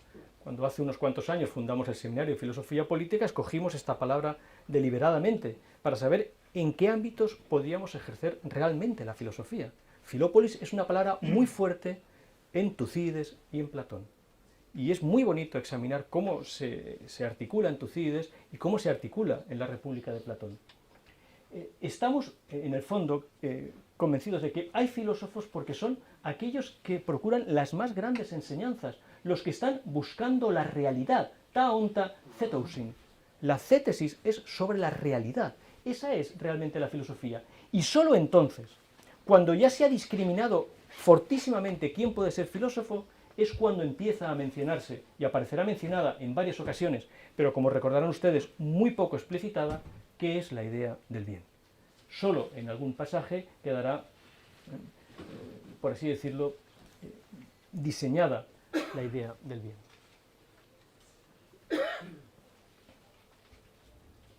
Con esto, y por hacer justicia a nuestra propia consideración, ¿qué es entonces o cuál es entonces la relación de la filosofía, ya no con la polis, sino con una politeia muy concreta de la polis? ¿Cuál es la relación con la democracia? Que es la que suscita todavía todos los debates. No hace mucho tuvimos una buena discusión con un buen pragmatista americano que recordaba la frase de Rorty, la prioridad de la democracia respecto a la filosofía. La democracia es más importante que la filosofía, dice Rorty. Yo no estoy de acuerdo con Rorty. Perdona, Antonio, ¿dice la democracia o la política? La democracia. The priority of democracy.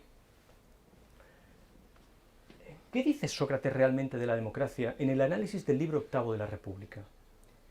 Probablemente lo que dice es lo más sensato que se pueda decir nunca de la democracia. Y además es una frase que no nos dice que la filosofía sea enemiga de la democracia. En modo alguno podemos concluir que, como le gustaba decir a un viejo amigo, Sócrates simplemente era el portavoz de los círculos aristocráticos y reaccionarios de Atenas.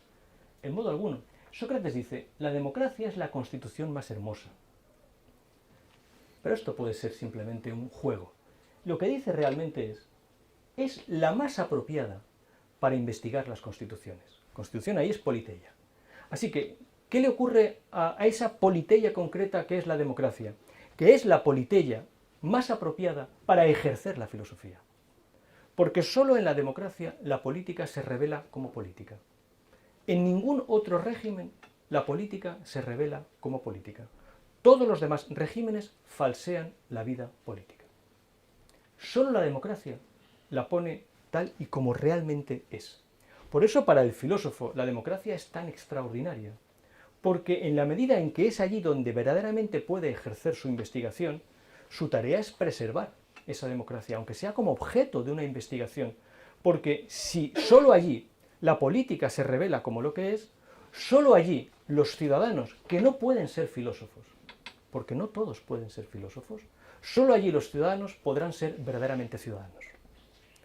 La democracia permite que los ciudadanos sean ciudadanos. Ningún otro régimen permite eso. Y para el filósofo es la más apropiada para, de nuevo, Settasing, para investigar las constituciones. Es importante que vean ustedes que precisamente ahí, a propósito de esto, es donde aparece la palabra parresía en la República. Esto que tienen ustedes es un pequeño alarde, nada más, pero merece la pena. Son distintas traducciones de una manera de referirse, además, al filósofo. El filósofo, en el fondo, es alguien que, en esta constitución, en la democracia, en esta politeia, no has visto nunca, dice Platón, en esta firma, en toda esta discusión está la firma platónica, no has visto nunca en esta constitución a hombres que, habiendo sido condenados a muerte o a destierro, es Sócrates, no por ello dejan de quedarse en la ciudad ni de circular, paseando y haciendo el héroe. La palabra héroe es una palabra que no hemos sabido cómo traducir. Al francés, en la traducción canónica, se ha traducido por revenant, en inglés por spirit. Schleiermacher lo traduce por héroe, el héroe. Pero, ¿qué era un héroe en aquel momento en Grecia? ¿El viejo personaje de las epopeyas? ¿El viejo residuo de toda la educación homérica? No es casual que en este momento de la argumentación Platón identifique, Sócrates identifique al filósofo con el héroe. La frase, además, toda esta argumentación tiene un contrasentido, porque es Sócrates hablando de lo que a Sócrates le va a pasar, como si Sócrates estuviera convirtiéndose en lo que él dice que es realmente en la apología, incluso un profeta. Pero el héroe es el hecho de que, asumiendo esa figura heroica, está cancelando todas las posibilidades de ser lo que le habían presentado las antiguas leyendas y convenciones literarias de Grecia.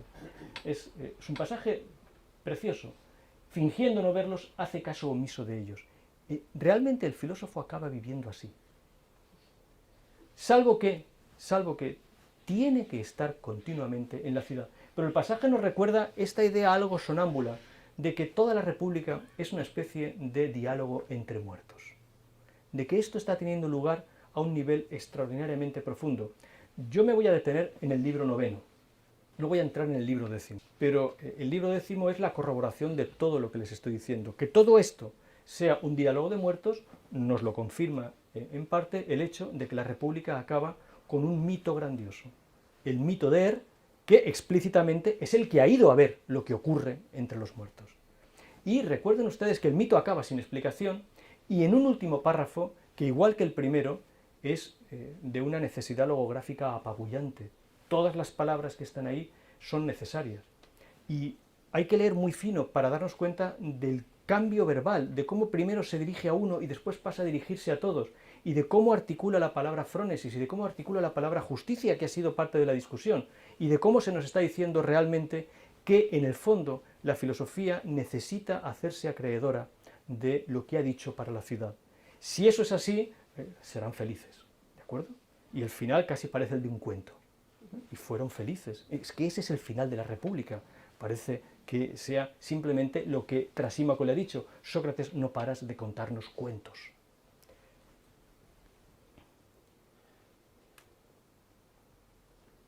Este es el final empieza a ser el final de la República.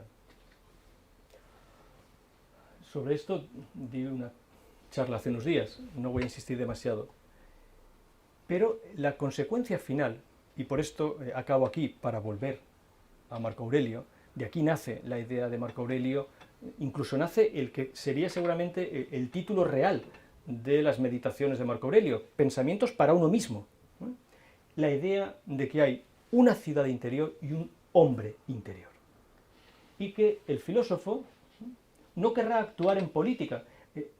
Aquí el filósofo, a esta altura de la argumentación del libro 9, la palabra filosofía ha desaparecido tan misteriosamente como ha aparecido, y se habla realmente del hombre que está en posesión del nous, del que tiene el nous, del que tiene el conocimiento. Ese hombre sensato no querrá actuar en política, porque su preocupación es otra. Y es verdad, actuará en su ciudad interior, pero no en la patria. a menos que se presente alguna ocasión de origen divino. La frase ocasión de origen divino, esa dispensación divina, moira theia, en casi todos los pasajes, siempre quiere decir la necesidad que tiene el filósofo de participar en la vida política sabiendo que no es lo suyo. ¿Cómo se distingue a un filósofo? Porque no quiere mandar nunca, siendo como es el único que está en condiciones de serenar y moderar la vida política. Quiere decir que solo ha de ser en la ciudad que veníamos fundando, la cual solo existe en el logos, en el diálogo. Fíjense que la lectura nos permitiría decir que esa ciudad solo existe en la República de Platón. Ya no solo en nuestros razonamientos, sino en el propio libro que se ha construido. La República de Platón solo existe en la República de Platón, en el libro. Habría que ser muy derridiano para afinar esto, pero es algo así. En el libro que se ha construido. En el logos. Logos era el nombre para libro, para los diálogos platónicos. La última palabra de Sócrates. Pero quizá haya en el cielo un paradigma, en griego es paradigma, no modelo, y esa idea de que quizás haya en el cielo un modelo para el que quiera mirarlo y fundar conforme a ella su ciudad interior, es una de las primeras grandes ideas políticas. Es la idea con la que Pablo construirá todo el cristianismo. El paradigma del cielo. Construirá la frase con la misma sintaxis. En griego, igual. La frase es esta. Y a partir de ese momento se abre, nosotros estamos aquí para ver cómo nace toda una historia de las ideas políticas, nace la inmensa tensión que vamos a ver nosotros a lo largo de estos cursos, por ejemplo, cuando dediquemos la atención a desobediencia civil y escritura constitucional. Desobediencia civil y escritura constitucional en los Estados Unidos en el siglo XIX, Thoreau o Lincoln, por ejemplo, es ya esto que acabamos de decir. La patria, la escritura constitucional, y el paradigma del cielo, la desobediencia civil. Esa tensión ya no va a desaparecer nunca de la vida occidental. Pero es una tensión. ¿En qué sentido? En que no consiste en que se separen y ya no vuelvan a tener algo que ver, sino que el paradigma del cielo y la patria van a estar continuamente tratando de apoderarse el uno del otro. Lo decisivo de la historia que vamos a contar es que hasta ahora ninguno de los dos ha predominado del todo. Por eso estamos aquí esta tarde. Porque el paradigma del cielo no se ha impuesto a la patria y porque la patria no se ha impuesto al paradigma del cielo. Porque todavía están en tensión. Allí donde esa tensión no existe, lo que se produce es la tiranía, el caos o formas políticas que en modo alguno podrán ser jamás democráticas, pero que además solamente pueden prosperar con la eliminación radical del filósofo. Lo decisivo de la historia que vamos a contar es que el filósofo, como hemos visto en el párrafo este que está aquí, es alguien que merodea por la ciudad. Eso es lo que somos, merodeadores. Y nuestra tarea, viejos héroes, medio muertos, muertos seguramente desde el principio, consiste en moderar las ambiciones políticas de cuantos nos rodean. ¿Sus ambiciones cuáles son? Apoderarse de todo el terreno posible. Ya vengan desde instancias teológicas, ya vengan desde instancias políticas. La teología política es una composición, como normalmente se escribe con un guión en medio, ese guión del medio, en teología política, ese guión del medio es la filosofía. Ahí es donde estamos los que hacemos filosofía. Merodeadores, héroes. En fin, muchas gracias.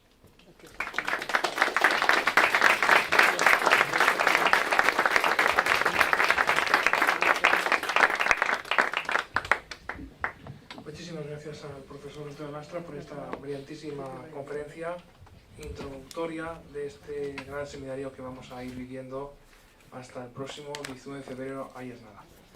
Es ahora momento para el coloquio, para la participación activa en un sentido horizontal de la expresión, que es lo que implica, lo que sugiere todo seminario, precisamente porque aquí hay pues, muchos profesores de filosofía, estamos en disposición de poder participar. Bien es cierto que con una limitación horaria, porque la verdad es que se nos ha hecho un poquito tarde. Perdón. Son las 20:37 en estos momentos y no deberíamos alargarnos más allá de las 21 horas en ningún caso. y también pues, porque todos tenemos compromisos personales, familiares, que hace difícil en ocasiones, y por otra parte porque también esta sede tiene su hora de cierre en torno a las 21:20, 21:25.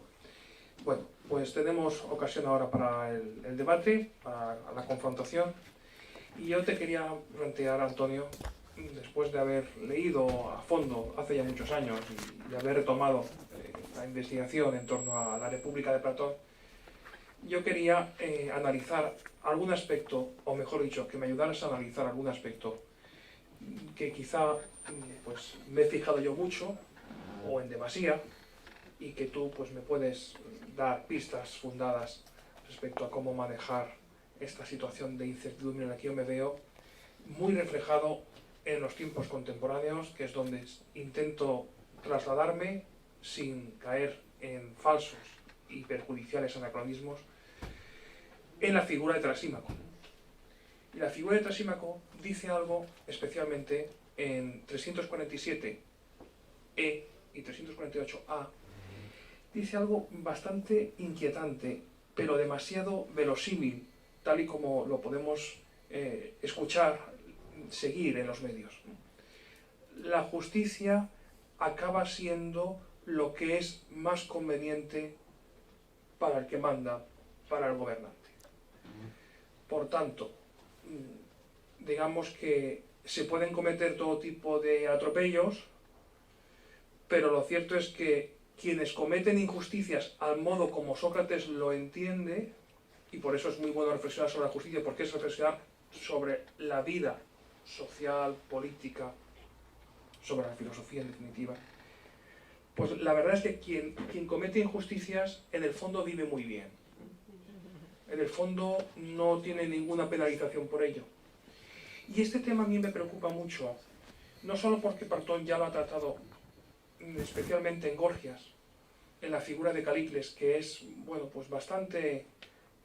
se puede establecer un paralelismo con Trasímaco, pero me llama poderosamente la atención ese pozo de subjetividad radical que introduce Trasímaco, que es como un modo de hacernos recapacitar y decir, bueno, no hablemos de sueños, no hablemos de ideales, centrémonos en lo que hay, centrémonos en lo que estamos viviendo, instalados en este caso en el puro pragmatismo. Y quien gobierna mira para sí. Y esa es una realidad, y lo demás es completamente secundario. Y quien quiere gobernar lo hace no tanto para servir a, sino para obtener un lucro de todo ello. Y pretende reeditar ese mandato. No tiene otra pretensión más que conservar el poder después de haberlo alcanzado, no sin esfuerzo. Me gustaría que comentaras esta cuestión. ¿Hay alguna pregunta más? No es difícil. Lo decisivo de Trasímaco es que a la altura del libro quinto Sócrates dice que son amigos. Es decir, que lo que se ha presentado como una enemistad fuerte al principio, el efecto mismo de la filosofía lo ha moderado. Es muy importante. Trasímaco atraviesa 3 fases en la República.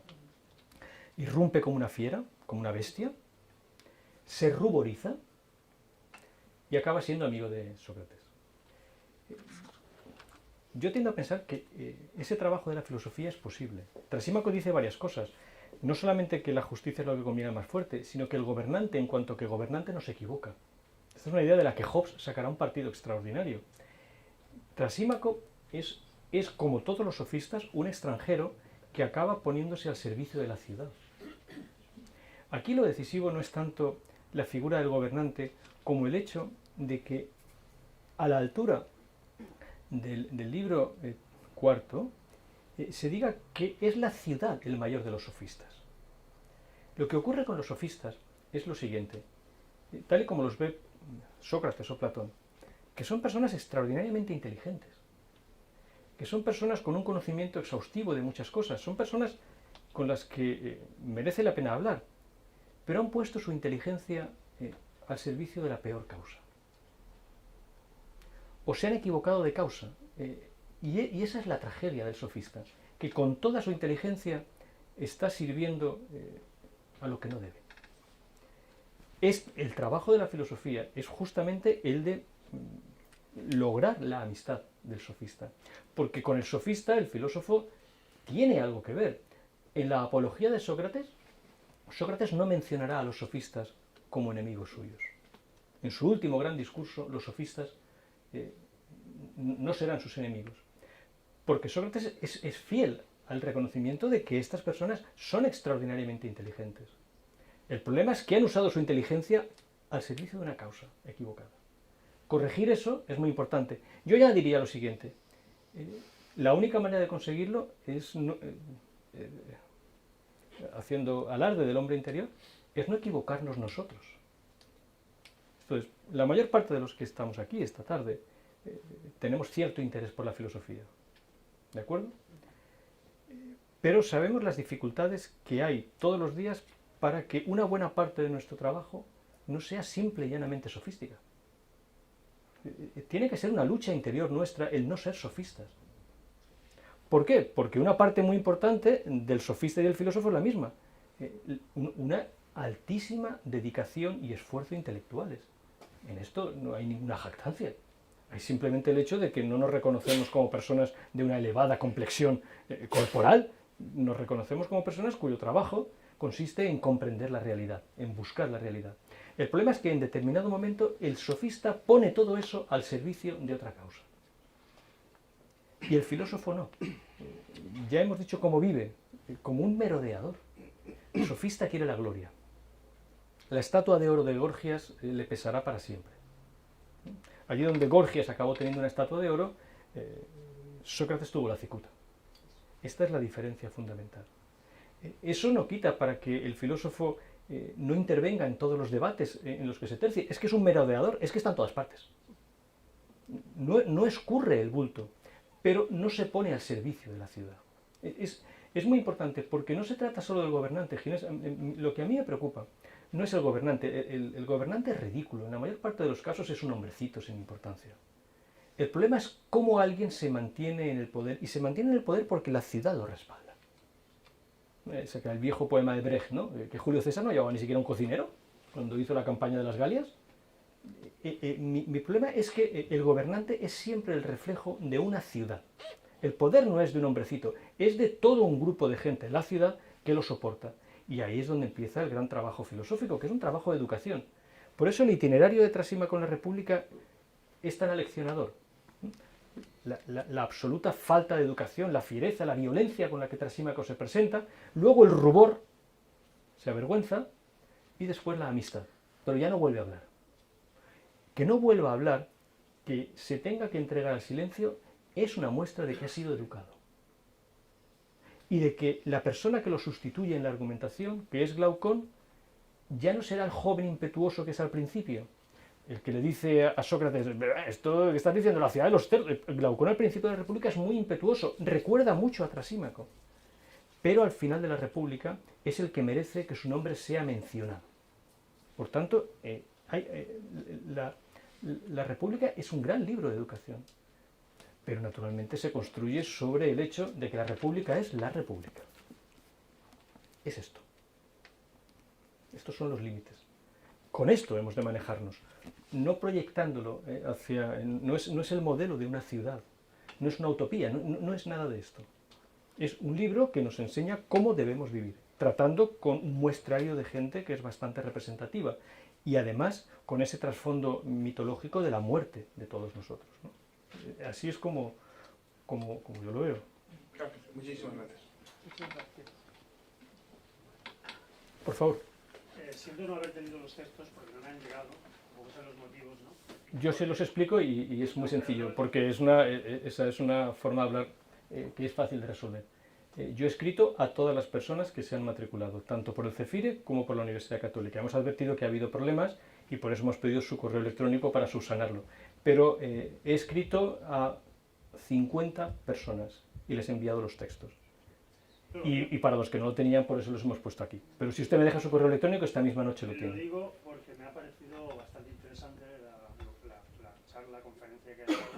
Me gustaría haber tenido algunos textos para poderlos leer y hablar desde ellos. Pues esta noche lo tendrá. Pero, bueno, a medida que has ido hablando, me han venido algunas ideas a la cabeza que yo quisiera hacer. Una de ellas a lo mejor es una reflexión en voz alta, simplemente, ¿no?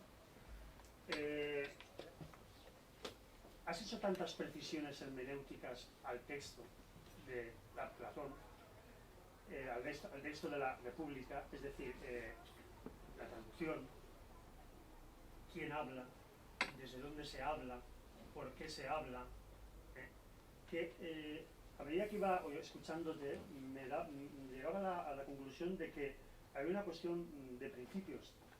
¿Qué es un texto político? ¿Qué es un texto filosófico? Es decir, ¿tenemos claro eso? Entonces, para mí, a medida que ibas hablando, la pregunta era no. Y más cuando... ¿No es una pregunta o una respuesta? No, es una reflexión en voz alta. Como dice, la pregunta es no. Para mí, la pregunta que yo me doy a mí mismo es no. Pero puedes contestar tú también. La respuesta quiere decir. Sí, la respuesta, perdón. La respuesta que me doy es no. Bueno. Y más cuando el sujeto del texto no existe, evidentemente. El texto tiene 2000 y pico años, entonces no existe. Y también se podrían injertar textos del propio Platón afirmando que la palabra escrita es una ficción de la voz, ¿no? Y ya sabemos de dónde viene la tesis esa, ¿no? Si cogemos todos esos argumentos y todas las precisiones hermenéuticas que tú has hecho y que me parecen muy loables, ¿no? Es decir, ¿qué vamos a hacer? ¿Una historia de las ideas políticas siguiendo de los textos como una excusa para los occidentales vernos de una manera determinada, utilizando esos textos como excusa para hacer nuestra propia historia? ¿O hay algo más? ¿Desde dónde se quiere hablar? Es muy sencillo. Lo único que vamos a hacer es leer. Y cuando tenemos donde leer, no nos hacemos muchas más preguntas. Esos están. Claro, si lo que sacas es el Fedro, te tuteo porque me has tuteado. No he estado pensando en el Fedro. Pero, bueno, que seguramente sería el diálogo que necesitaríamos para esto. Bueno, el Fedro dice muchas cosas, pero no es un libro, no es un diálogo contra la escritura. Es un diálogo contra la escritura que no consigue escribir en el alma, que es lo que acaba diciendo. Yo tengo al menos la impresión de que, si quieres, podríamos hacer una historia del texto de Platón, pero no hemos avanzado mucho desde el texto del siglo XIX de Allison sobre cómo es. En cualquier caso, tenemos, y lo voy a decir con una palabra deliberadamente capciosa, misteriosamente tenemos la obra completa de Platón. Es el único autor de la antigüedad del que tenemos la obra completa. Si me vas a preguntar por qué, ya te digo, no lo sé, no creo que lo sepa nadie. No sabemos por qué tenemos los diálogos de Platón. Y además sabemos que no existe la obra no escrita de Platón. Con absoluta seguridad. Un lector de los diálogos sabe que no hay una doctrina no escrita de Platón. Eso no existe, lo siento por la escuela de Tubinga, por Giovanni Reale y por todos ellos. Los diálogos de Platón son lo que tenemos de Platón. Bien, los diálogos, ni siquiera incluyo la carta séptima. ¿De acuerdo? Que era de donde tú habías seguramente apoyado, porque ya no nos quedan muchos más textos, seguramente hay alguno de León. Pero ahí tenemos los diálogos de Platón. ¿Qué es lo que podemos hacer con ellos? Aprender a leerlos. Es fácil leer los diálogos de Platón. Yo he dado algunas claves que indican lo difícil que a mí me resulta leer los diálogos de Platón. Desde luego, las traducciones son simplemente una orientación para leerlo. Los textos son bastante más complejos. Algunas palabras habría que traducirlas muy literalmente, son palabras muy importantes. No las podemos pasar por alto. Hay que, a veces, leer oyendo el texto. Bajé ayer indica una conversación. Hay que recordar que los diálogos platónicos son, efectivamente, un recuerdo de conversaciones habladas, pero son un gesto que trata de conservar determinada aspiración en la vida. Incluyen lo que Nietzsche vio muy bien. ¿Para quién se escriben? ¿Para quién se escriben? ¿Quién está en condiciones de leer un texto platónico? Pero tenemos otra convicción. No nos hacen falta más que los diálogos platónicos para leer los diálogos platónicos. Teniendo en cuenta todas las precisiones hermenéuticas que... Pero las hemos sacado de los propios textos. Yo me he limitado a aducir a dos lectores de Platón. Dos lectores de Platón a los que yo considero mejores que yo. Por dos razones. Uno, porque todavía vivía en la tradición de esa filosofía. Es muy importante porque se produce una cesura cuando los textos platónicos dejan de estar a disposición de los lectores. Eso en Occidente dura muchísimos siglos. Esto hemos de tenerlo en cuenta. Lo segundo es que no me he separado en ningún momento del texto platónico. no necesitamos literatura secundaria. Los textos platónicos nos dicen todo lo que los textos platónicos necesitan decirnos. Solamente hay que leerlos con mucha calma, con mucha tranquilidad, procurando estar atentos en la medida de lo posible, no al hecho de que necesitemos saber griego, sino al hecho de que necesitamos aprender filosofía. Esta es la visión. Otra cosa, no estoy de acuerdo contigo en una cuestión, que la muerte de Sócrates significaría la muerte de la filosofía. Voy a recurrir a dos textos que los conoces sobradamente porque los has tenido que dar en clase.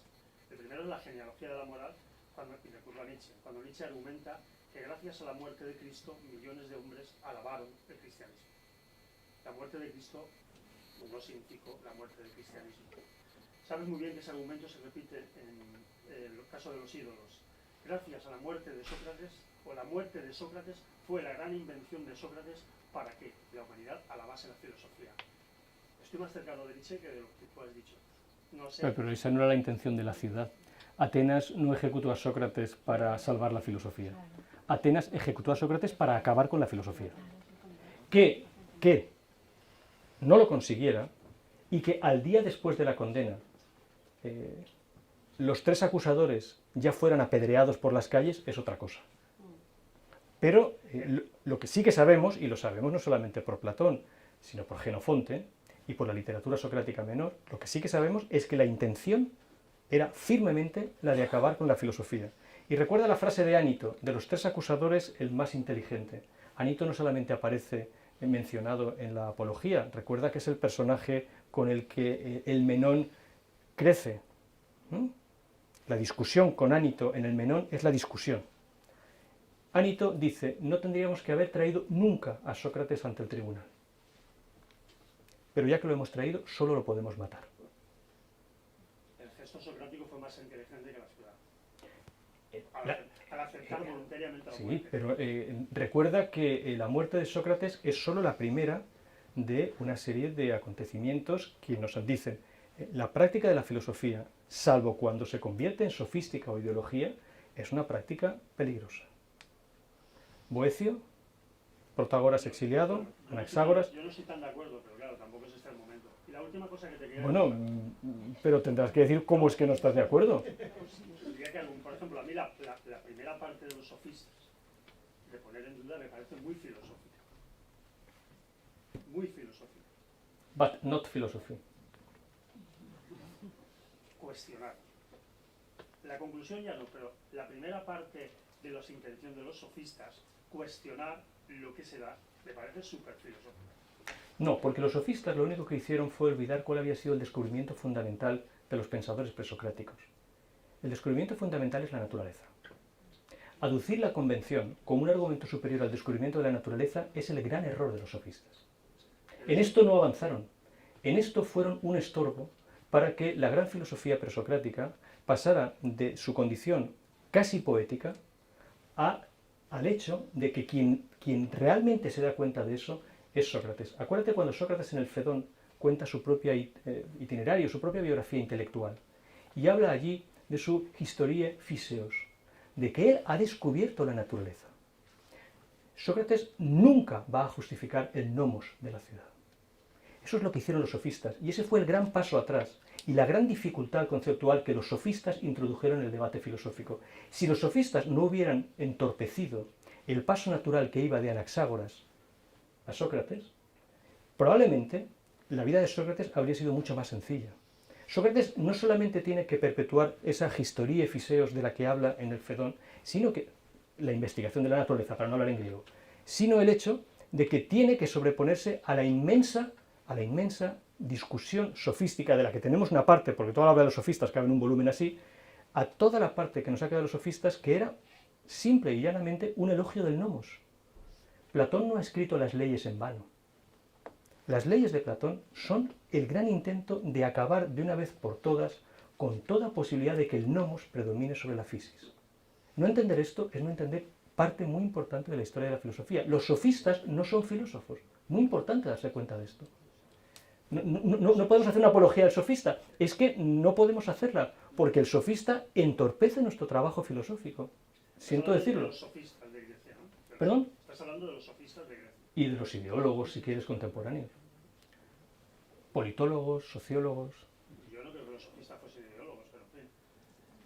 Ideólogo en el sentido marxista, de los pies a la cabeza. Ideólogos en el sentido marxista no tiene por qué ser la única concepción de la ideología. No, pero fue Marx el que puso la palabra en circulación después de los ideólogos franceses. Es la palabra, es el concepto marxista el que le da a la palabra ideología el sentido en el que realmente hoy lo podemos usar. El sentido en el que se suele entender.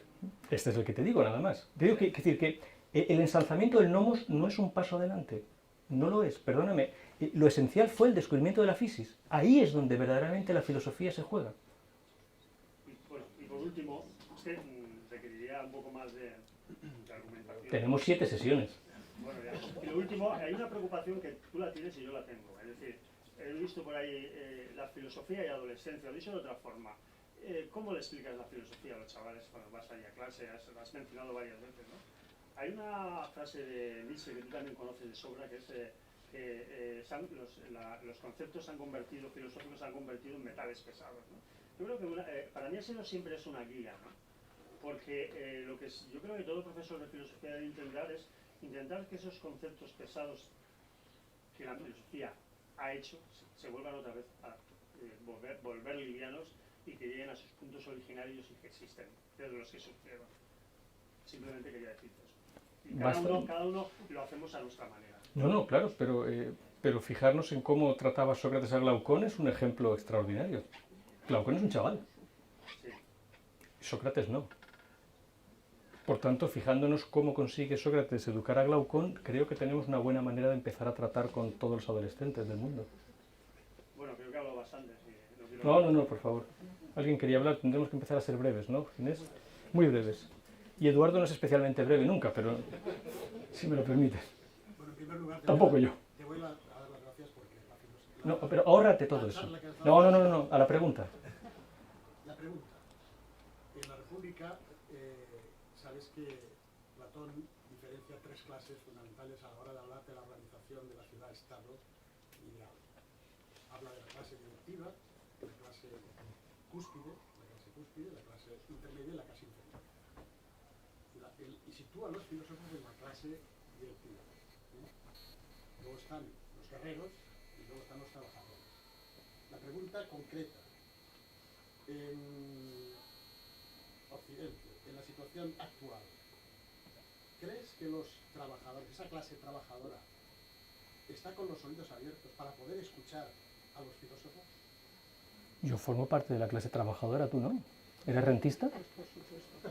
Yo voy a trabajar todos los días. No, pero sabes perfectamente a qué clase trabajadora me refiero, que seguramente sería... Yo entiendo por clase trabajadora la clase que forman las personas que trabajan, y formo parte de la clase trabajadora. No, lo siento, ahí no. Me refiero a la clase trabajadora a la que se refería Marx. La clase trabajadora a la que se refería Marx seguramente no es la clase trabajadora a la que hoy podemos referirnos. En parte porque la ciudad de los cerdos ha tenido lugar. Cuando se habla de la clase trabajadora no debemos olvidar nunca si nosotros somos trabajadores. Siento mucho plantearlo así, no me considero un privilegiado ni un rentista. No soy un ocioso en el peor sentido de la palabra. Tengo mi esjolé, pero creo que me la gano. A mi trabajo acudo con mi dinero pago, decía Antonio Machado. Ya está. Los conceptos son tan amplios, que podemos confundir filosofía con clase trabajadora. Directivos con clase trabajadora. Trabajador es el que trabaja, fundamentalmente. ¿Hay más preguntas? El jueves que viene. Eso es, el próximo jueves tenemos una sesión, la segunda, y la vamos a tener en el Ateneo. Así que vamos a ir alternando sedes. El Ateneo de Valencia el próximo jueves a las 7 de la tarde. Siempre a las 7 de la tarde, perdón. ¿Habrá donde apoyarse para tomar notas? Aquí también se puede sacar un tablerillo para Te lo has perdido. la vía romana el próximo jueves. Muchas gracias. Gracias a todos.